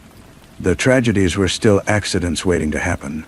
One envelope, picked up from a sleek, glass-walled law firm, was addressed to the same shell corporation mentioned in his letter to Joseph. The return address was a post office box in a city thousands of miles away. He felt a cold clarity settle in his stomach. The machine had noticed. Not him, perhaps, but the disruption. It was probing, sending out a new tendril, testing the integrity of the wound. He delivered the envelope as instructed to a remote airstrip where a private plane idled. He made no note of the tail number. He simply watched a man in a charcoal overcoat accept the package, his face obscured by the drizzle and the brim of his hat. The man moved with an economical grace that was neither hurried nor slow. It was the gait of someone who owned the very ground he walked on. Jeffrey drove away, his hand steady on the wheel. That night, in his motel room, he did not sleep. He sat in the dark, the brass gear, and the black thread between his fingers. He listened to the rain on the roof and the hum of the neon sign. He thought of Leo, of the ticking that had started it all. He thought of the man on the airstrip, a ghost from a future he was trying to prevent. The next morning, he requested a route change. He began driving the inland routes, away from the coast. He needed to think. The machine was adaptive. It learned. His interventions, small as they were becoming part of its calculus. He was no longer just listening to the melody. He was a faint, dissonant echo in the chamber. He stopped at a roadside lookout. The valley spread below him like a rumpled green blanket. A car pulled in beside him, an older sedan with a cracked tail light. The woman who got out was the one from the bus station months ago, the one with the architectural plans. She looked tired, her eyes scanning the horizon as if looking for an answer written in the clouds. Their eyes met. There was no recognition in hers, only a shared, weary solitude. She offered a faint, polite smile before turning back to her car. As she opened her door, Jeffrey saw the folder on her passenger seat. The top sheet was a surveyor's plat for a parcel of land he recognized. It was a wetland area marked for conservation, a key piece in a local land trust. He said nothing. He got back in his courier van and drove. But the encounter was a key turning in a lock. He was not the only one listening. He was not the only one trying to map the machine. The realization was not comforting. It was a multiplier of risk. If he could see her, so could others. The vigil was no longer just his. It was a scattered, silent congregation, and that made every one of them and every truth they tried to protect, exponentially more vulnerable. He pressed the accelerator, the van climbing higher into the mist-shrouded hills. He had to find a new way to listen, a way that didn't echo. The work was changing. The silence he sought was becoming a different kind of silence altogether. Story 6. The first thing she felt was the paper. It was cool and slightly rough against her fingertips, a grain like fine sand. It was trapped under her palm, which was pressed flat against a smooth, cool surface. Wood. A desk.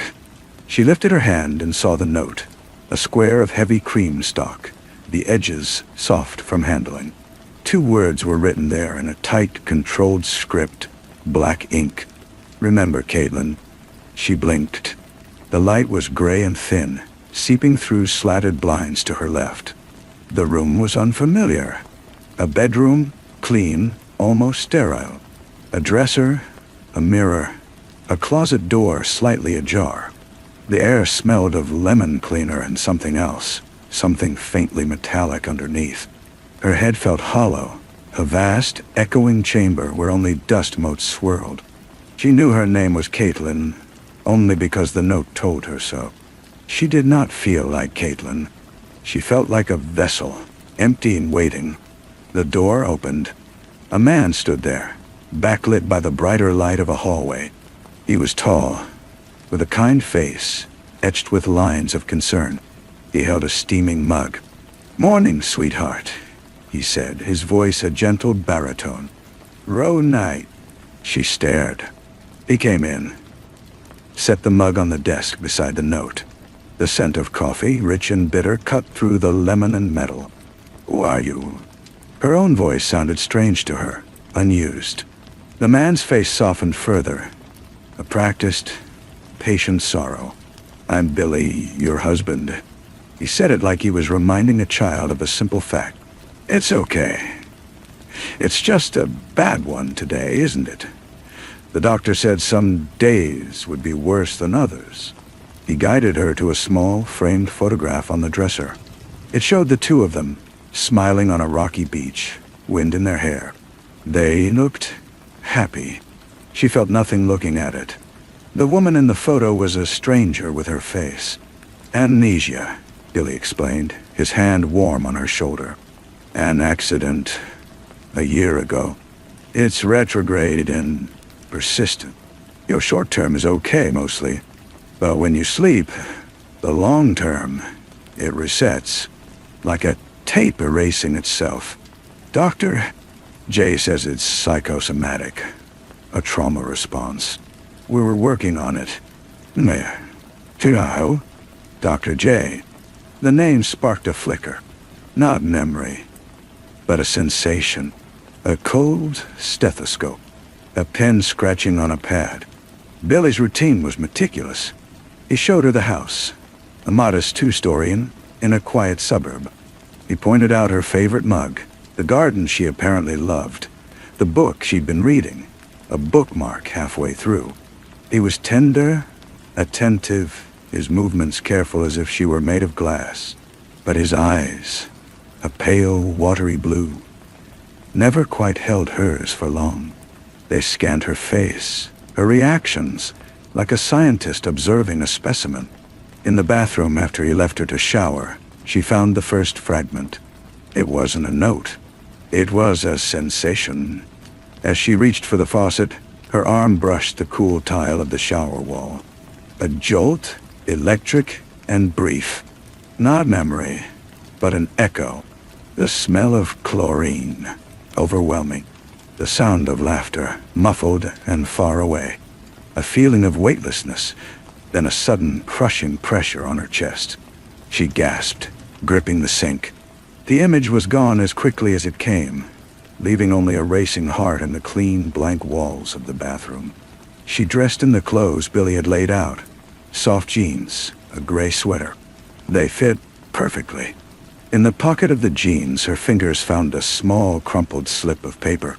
She waited until Billy was downstairs, the sound of eggs sizzling floating up, to unfold it. It was a receipt from a diner called The Gilded Cup, dated 3 days prior. Scrawled on the back in a hurried, slashing hand was a different script from the note on the desk. Don't trust the narrative. The day was a haze of guided rediscovery. Billy showed her photo albums, their wedding, vacations. He played her favorite music, somber indie folk that made her feel nothing. He was a curator of a life, presenting exhibits. But the fragments persisted. The feel of rough hemp rope under her thumb as she weeded the garden. The taste of licorice, sudden and unwelcome, when she drank her water. A phrase looping in her head. The water was so cold. That afternoon they went to see Dr. J. His office was all warm wood and soft leather, books lining the walls. He was a handsome man in his 50s, with a calm, reassuring presence. "Caitlin," he said, smiling, "how are we today?" "Empty," she said, and the word felt true. He nodded, taking notes. "Billy tells me it was a full reset. Let's try some association. I'll say a word. You say the first thing that comes to mind. Don't think, just feel." "Safety," she said, automatically. Billy, in the chair beside her, shifted. "Ocean." Her throat closed. "Dark." "Husband." She looked at Billy, his kind face, his watchful eyes. "Protection," she whispered. "Good," Dr. J said, his pen moving. "Very good." During the session, while Billy stepped out to take a call, Caitlin leaned forward. "The fragments," she said, her voice low. "The pieces that come back, they don't feel like the life he shows me." Dr. J set his pen down carefully. "Trauma memories are like shards of glass, Caitlin. They're sharp, disconnected from context. What Billy is giving you is the context. The narrative, you need to trust that framework, or you'll never heal. You'll just be lost in the pieces." His words were reasonable, but his gaze, as he said them, drifted to the closed door where Billy had exited. That night, after a dinner Billy cooked, a pasta dish he said was her favorite, she pretended to sleep. She lay still, listening to the house settle. The furnace kicked on with a rumble. A branch ticked against a window. Billy's breathing, deep and even from beside her. When she was sure he was asleep, she slid from the bed. She moved through the dark house, a ghost in her own home. In the study, a room Billy said he used for work, she found the desk locked. The filing cabinet was locked, but on a high shelf, behind a row of bland legal textbooks, her fingers touched something soft. A stuffed rabbit, worn and missing an eye. It smelled of dust and, faintly, of baby powder. A wave of nausea hit her, so violent she had to clutch the shelf. This object screamed of a past, a deep emotional past, that Billy had never mentioned. Children die. A child. She hid the rabbit under her sweater and returned to bed, her heart a frantic drum against her ribs. Billy did not stir. The next morning the note was different. It was the same cream paper, under her palm, but the writing was her own, the one she'd discovered she had when she'd scribbled a grocery list for Billy. It said, "Check the basement door. Always locked." Why? She confronted him at breakfast. Did we have a child? Billy froze, a droplet of jam suspended on his knife. His expression cycled through shock, grief, and finally settled into profound sadness. We lost a baby, Caitlin, a long time ago. It was part of the trauma. Dr. J said it might be better to let that memory return on its own. I'm so sorry. I should have told you. He reached for her hand. His skin was dry and warm. "I'm just trying to protect you." The grief felt real in his eyes. But the basement door, when she tested it later, was indeed locked. A heavy, new-looking deadbolt. The fragments became a secret investigation. She began hiding notes for herself, in places Billy wouldn't think to check. Taped behind the toilet tank, tucked inside a box of tampons, rolled inside the hollow leg of the bed frame. She wrote down every sensation, every rogue taste and smell. Chlorine, licorice, hemp rope, cold water, weight on chest, rabbit, gilded cup. She found a phone, an old burner, hidden inside a vase of silk flowers. A single number was saved. She called it from the grocery store, her hands trembling. A man's voice answered, wary. "Yeah, I found this number," she whispered. A long pause. "Cat, is that you? Jesus, he said you were gone, that you'd left. Who are you?" "It's Ian. Ian. From the community pool. We work together. Lifeguards. Cat. Where are you? Are you safe?" "Lifeguards. Chlorine. The weight on the chest. Not pressure. Hands. Dirty on." Cut short. "What happened?" she breathed. "You knew," Ian said, his voice urgent, low. "You figured out what he was doing. The money, the scams. You were going to the police. Then the accident at the pool. Then you just vanished. You said you had a breakdown, moved away. Cat, you have to get out. He's not your husband. His name isn't Billy. It's William Vickers. He's dangerous." The line went dead. She stood in the fluorescent glare of the detergent aisle, the world tilting. Billy William was at the other end pushing a cart, smiling, holding up 2 brands of soup. "Which one, sweetheart?" That night, she didn't pretend to sleep. She waited until his breathing deepened. Then she slipped from bed. She went to the kitchen, took the heaviest knife from the block. The cold handle was a shock of reality. She walked to the basement door. The deadbolt was thick, but the wood around the strike plate was splintered, as if it had been forced before and poorly repaired. She worked the knife into the gap, leveraging, her muscles straining with a silent, desperate fury. With a crack that echoed like a gunshot in the silent house, the bolt tore free. The door swung inward onto darkness. A smell wafted up, damp earth, mildew, and that faint, persistent metallic scent. She found a switch.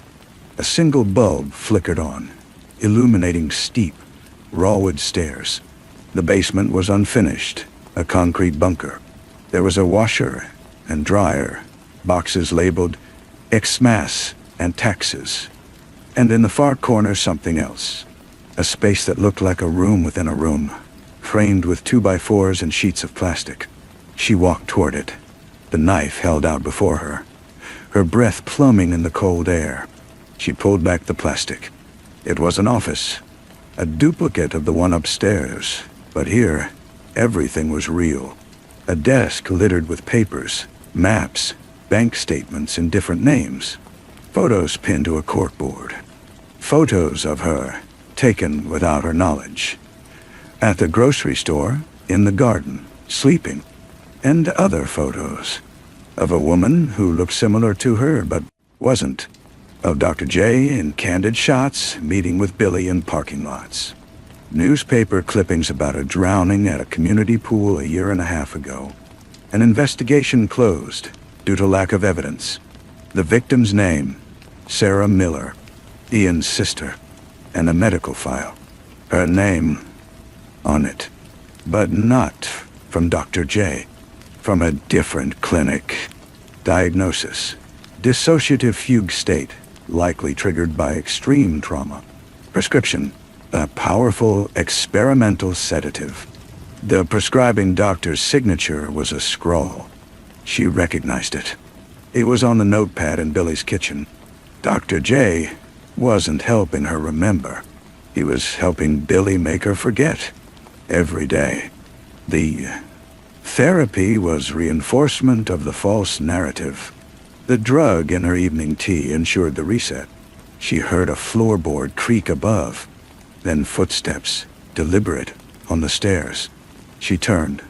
the knife raised. Billy stood at the bottom of the staircase, his kind face gone.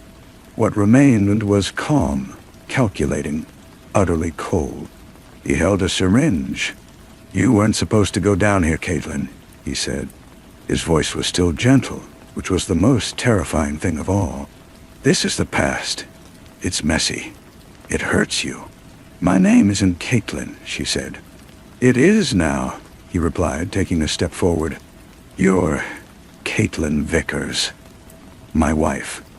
The woman who survived a terrible accident and needs my care. The woman with a sizable life insurance policy and very, very distant relatives. The narrative is clean.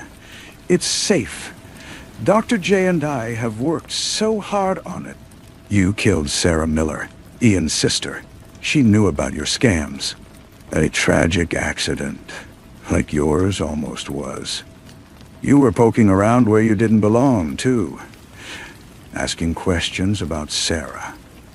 But you were more valuable alive, with the right adjustments." He gestured with the syringe. "This will just be a deeper reset. We'll move. Start fresh. You'll wake up tomorrow in a beautiful new house by the ocean. You love the ocean." She remembered the echo. The chlorine, the laughter, the hands. Not an accident. A struggle. He had been there. He had held her under, until the old her, the one who knew, broke apart and washed away. He lunged. She was not the fragile amnesiac. She was the woman from the fragments, the one who felt the rope, tasted the licorice, who fought the cold water. She swung the knife. It was a clumsy, wild arc. It caught him across the forearm. He hissed, more in annoyance than pain, and backhanded her with shocking force.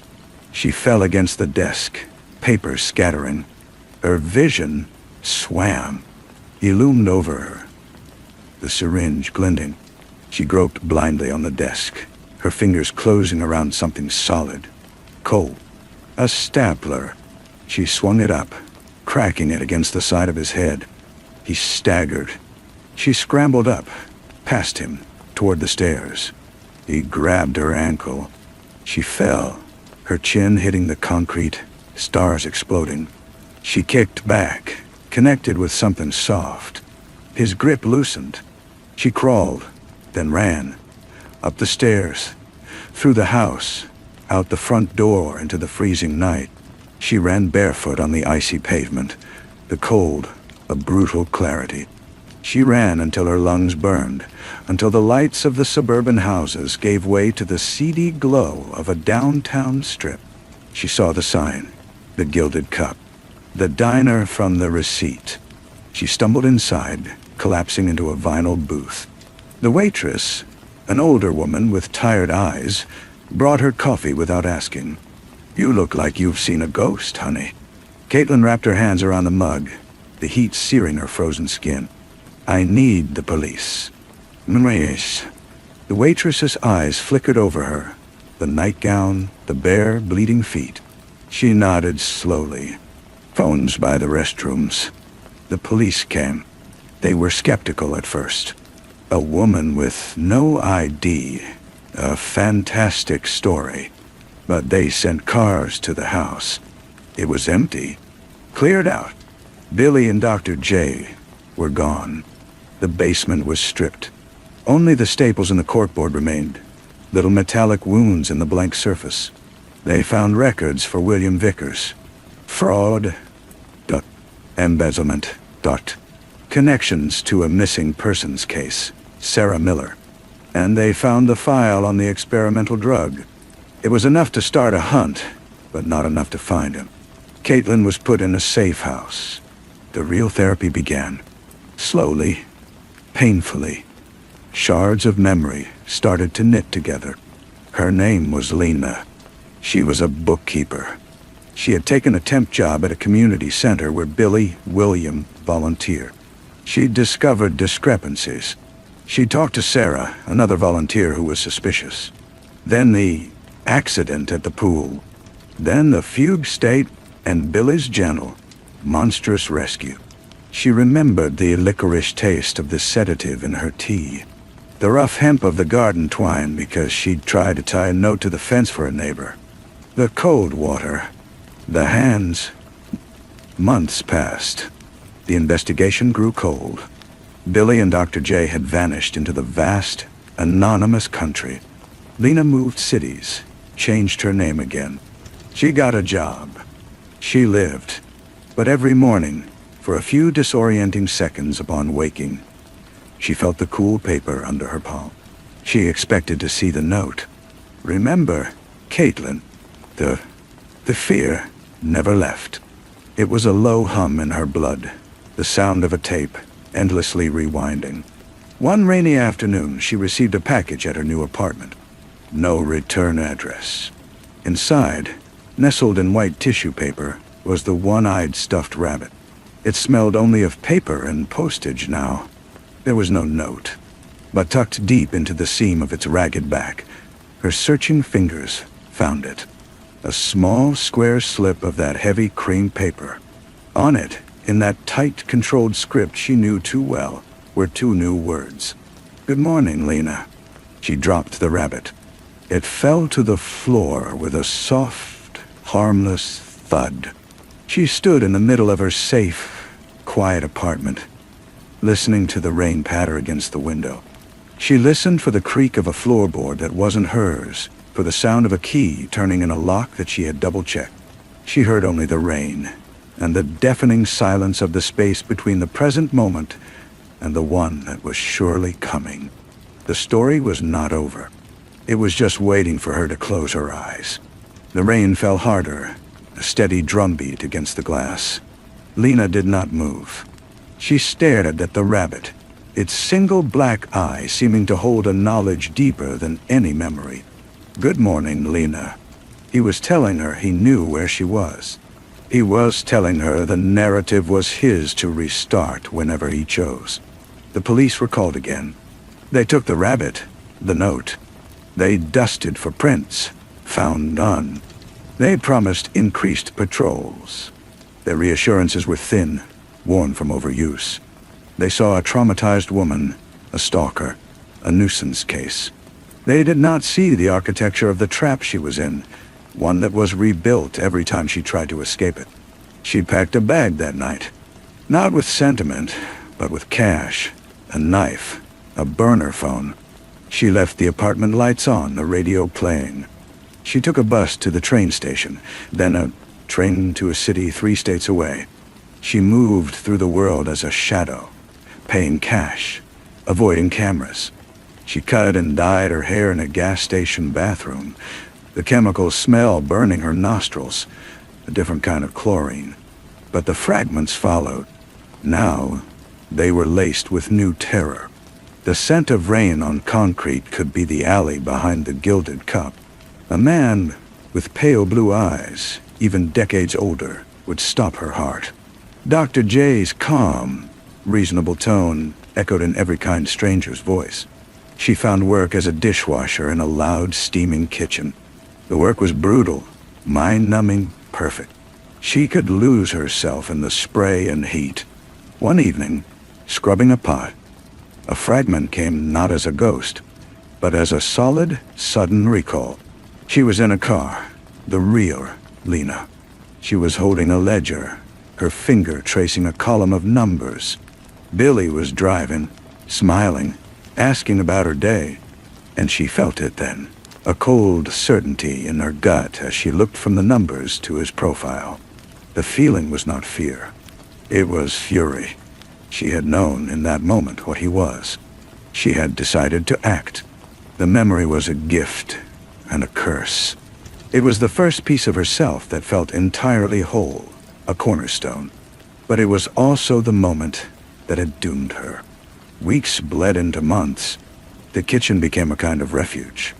The chef, a burly man named Marco, noticed her quiet efficiency. He promoted her to prep cook.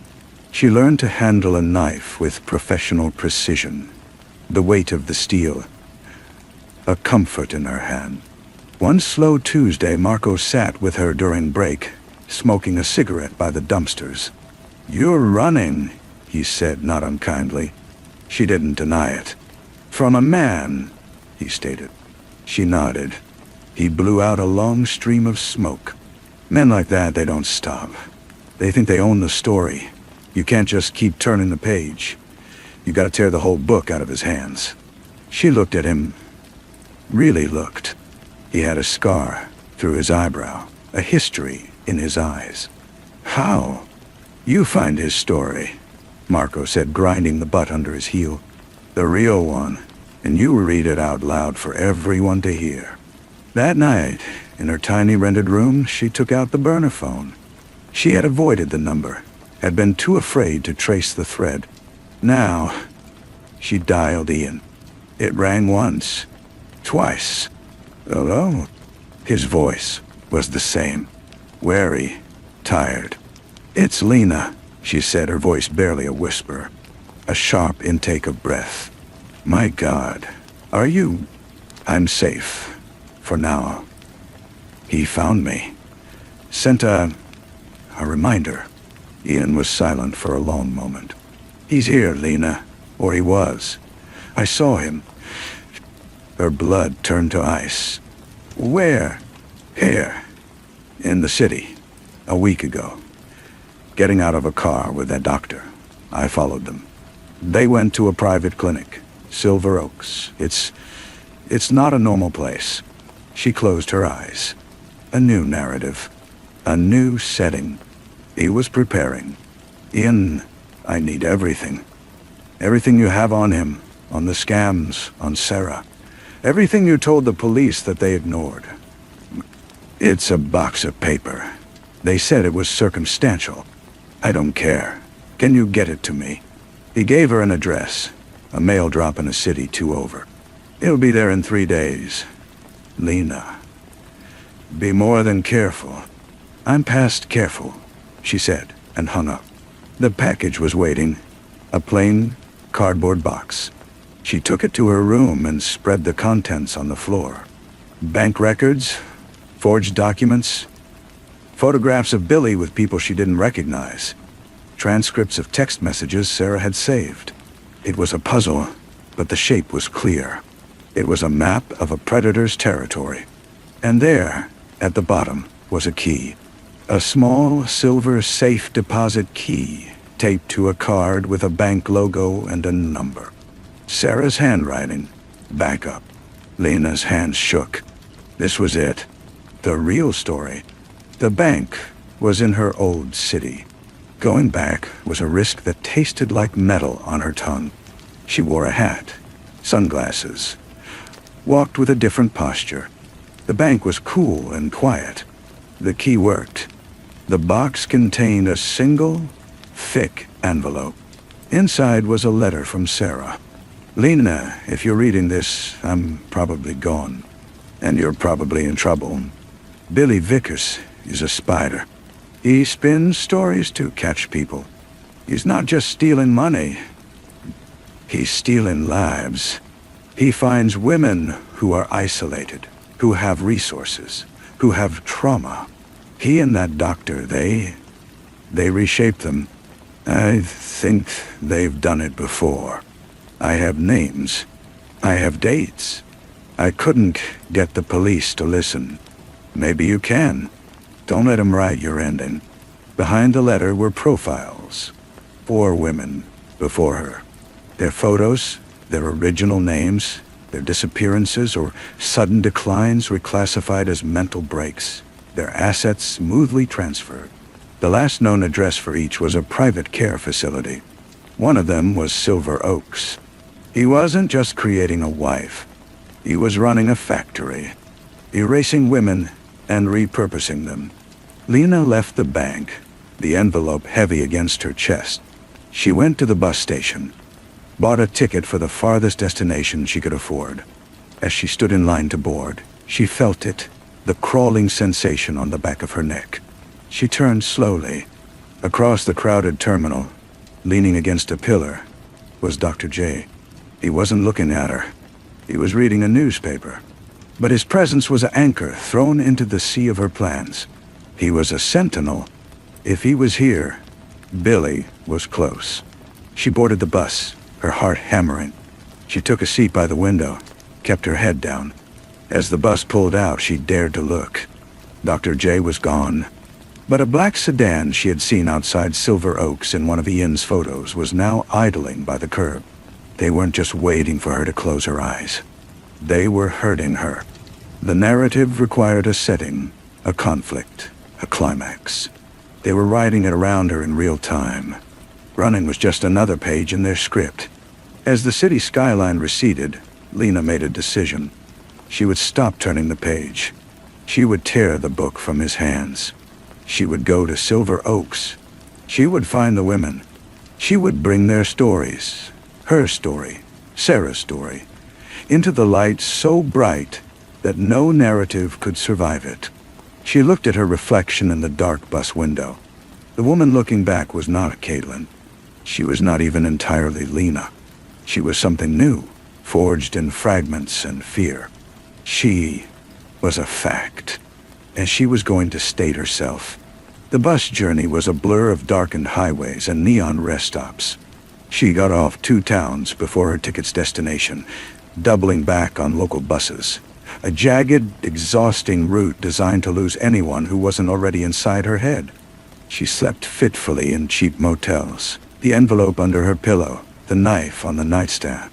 Silver Oaks was not a hospital. It was an estate. A high-walled, wooded property on a lake, masquerading as a luxury wellness retreat. From the road, all she could see were manicured hedges and a discreet sign. Security was a black gate and a camera. She watched from a distance for 2 days, through binoculars bought with cash. She saw delivery vans, a gardener, a sleek car that might have been Dr. J's. No patients, no women in the gardens. It was a beautiful, silent shell. On the 3rd day, she saw a window open on the 2nd floor. A hand appeared, resting on the sill. Then, a face, pale and indistinct. The woman looked out, not at the view, but at the gate, with a longing so profound it crossed the distance and struck Lena in the chest. The window closed a moment later, as if on a timer. They were in there. The erased women. Marco's words came back to her. You find his story. The real one. And you read it out loud. She had the names from Sarah's file. Eleanor Gray, Miriam Chen, Rosa Alvarez, Ann Patterson. And now, perhaps others. Their stories were the real narrative. The one Billy was so desperate to overwrite. She couldn't get through the gate, so she had to make them come out. She found a public library in the next town over. Using the burner phone, she began to make calls. Not to the police. Their interest was a flickering thing. She called the local newspapers, the state medical board, a persistent true crime podcaster Ian had mentioned. She fed them fragments, just enough to prick curiosity. A list of names, a suspicious clinic, a pattern of conserved wealth following personal tragedy. She hinted at a source inside. She was planting seeds in hard ground, hoping one would crack through. Her final call was to the main line at Silver Oaks. Using a voice lower, steadier than she felt, she asked to speak to the director regarding a potential residency for her aunt. She was given an appointment for a tour in 3 days. A name was required. She gave one, Sarah Miller. She hung up, her skin clammy. It was a spark thrown into dry grass. Either they would dismiss it as a cruel coincidence, or they would react. They reacted. That evening, from her vantage point, she saw increased activity. The black sedan arrived. Billy got out. Even from afar, the sight of his walk, the set of his shoulders, sent a primal shock through her system. He strode inside, not with panic, but with the focused energy of a director fixing a problem in the 3rd act. The tour was a trap, for one of them. She wouldn't be there, but her distraction would be. The next morning, A white van with a local news logo idled near the gate of Silver Oaks. A reporter and a cameraman lingered, making calls, pointing at the wall. An hour later, a car from the state health department arrived. The seeds were sprouting faster than she dreamed. Chaos was a door ajar. She had to move now. She waited until dusk. Using the woods for cover, she approached the rear wall, where an old oak's branches stretched over the property line. She climbed, the rough bark scraping her hands, her heart a frantic drum. She dropped softly into a bed of mulch inside the wall. The grounds were still. She moved from shadow to shadow, toward the main building. A side door was propped open by a brick. A cleaner's cart was visible in the hallway. She slipped inside, the sterile, lemon-scented air making her nauseous. It smelled like Dr. J's office. She found a staircase. The second-floor hallway was carpeted, silent. Doors were numbered, like hotel rooms. She peered through a small, reinforced window in one door. A woman sat in a chair, staring at a blank wall. It was Miriam Chen, from the photo.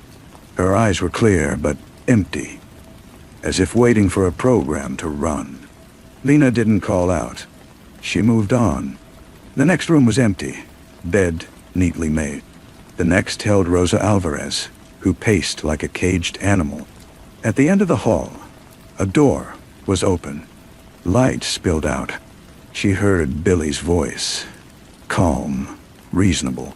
The situation is contained. A minor nuisance. We will accelerate the transitions. The Patterson woman is ready. We'll move her tonight. Dr. J is preparing the final dosage for the new one. Lena edged closer. Billy was speaking to someone on the phone. He stood by a large window overlooking the front drive. No, the narrative remains intact. It just requires a change of setting. A tragic fire at a private care facility. Patients lost, identities complicated. A fresh start for everyone. Her blood ran cold. A fire. He was going to burn the story down, with the women in it. Billy turned. He looked directly at the doorway, at the shadow she knew she cast. A slow, familiar smile touched his lips. He hadn't been talking to someone on the phone.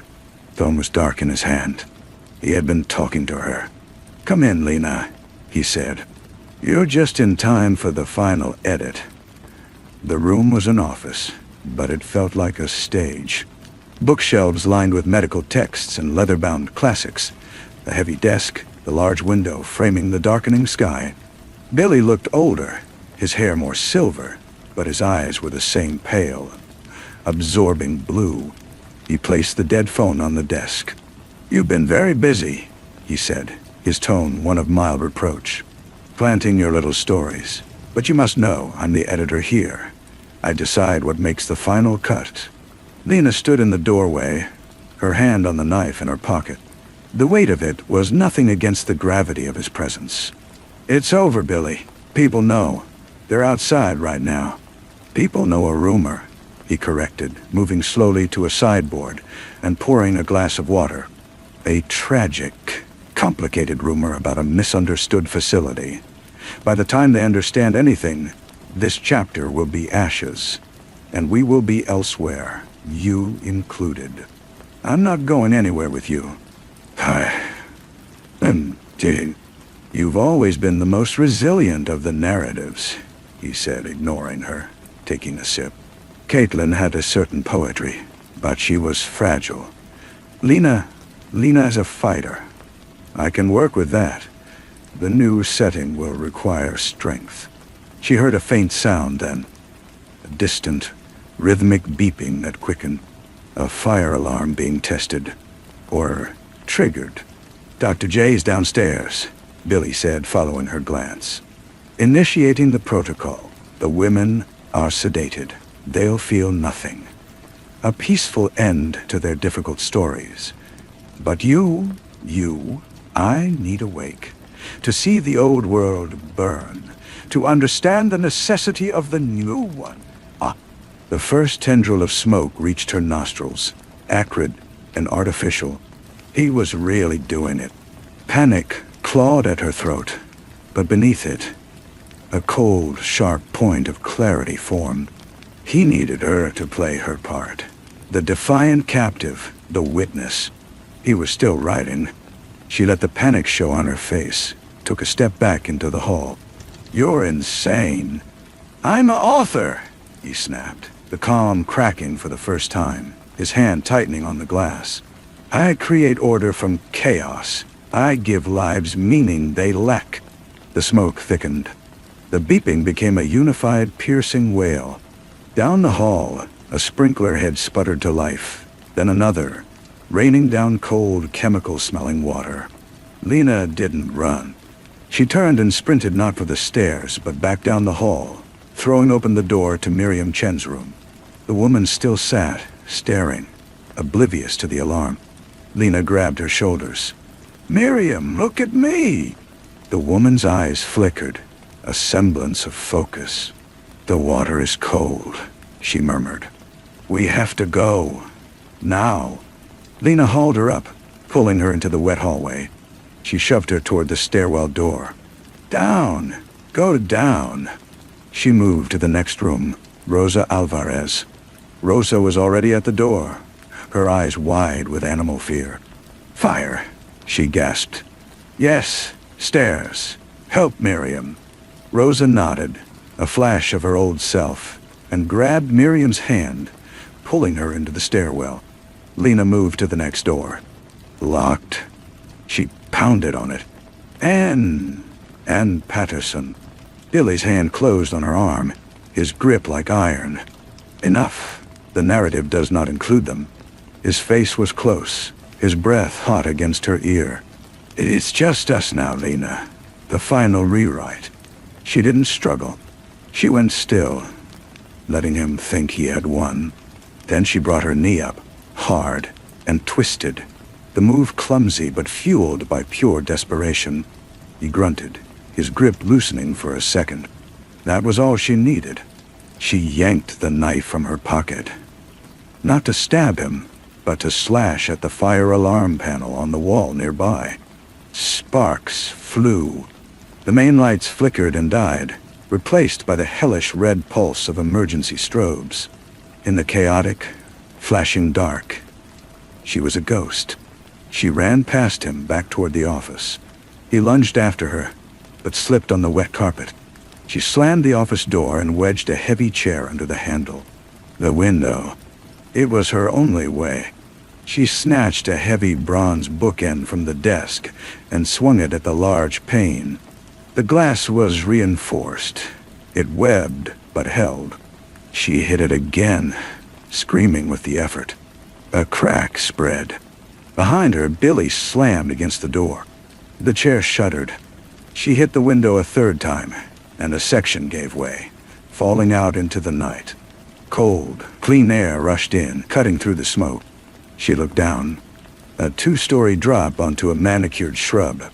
The door splintered. Billy's shoulder came through. Lena didn't hesitate. She climbed onto the sill, shards of glass tearing at her clothes, and jumped. She hit the bush, the branches whipping and snapping, breaking her fall but driving the wind from her lungs. She rolled onto the wet grass, gasping. Above, in the shattered window, Billy's silhouette appeared, black against the red pulse. Sirens now, real ones, mixing with the alarm. Blue and red lights strobed against the front wall. The gate was being forced. Lena pushed herself up, every bone aching. She stumbled around the side of the building, toward the front. The black sedan was there, engine running. Dr. J was at the wheel, his face a mask of clinical panic as he saw the official cars swarming in. He didn't see her. She moved to the passenger side, yanked the door open, and got in. Dr. J stared, utterly stunned. "You drive," Lena said, pressing the tip of her knife against his side. "Or I tell them everything right now with you in custody. Drive and you might get away." He drove. The sedan slid out a service entrance as the first fire truck bowled its way through the main gate. In the side mirror, Lena saw the first orange flames lick at the second-floor windows, the windows she had just left. The narrative was burning. Where? Dr. J asked, his voice thin. Just drive, she said. She looked at him. This man who had unmade minds. He was just a frightened man in a car now. The institution was gone. The story was ash. Billy was up there, in the fire, his masterpiece consumed.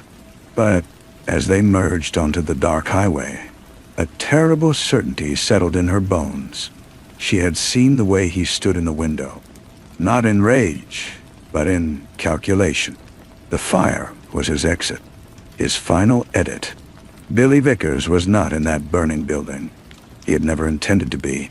He was already elsewhere, a blank page before him, thinking of a new name, a new beginning. And she was in a car with his accomplice, the knife in her hand, the taste of smoke in her mouth. The old story was over, but she was alive, and she remembered everything. She was a fact, on a dark road, moving into an unwritten night. Thank you for staying with me until the end of tonight's true crime tale. If this case captivated you, don't forget to subscribe and hit that notification bell so you won't miss tomorrow's investigation. And to help our channel continue bringing you these stories.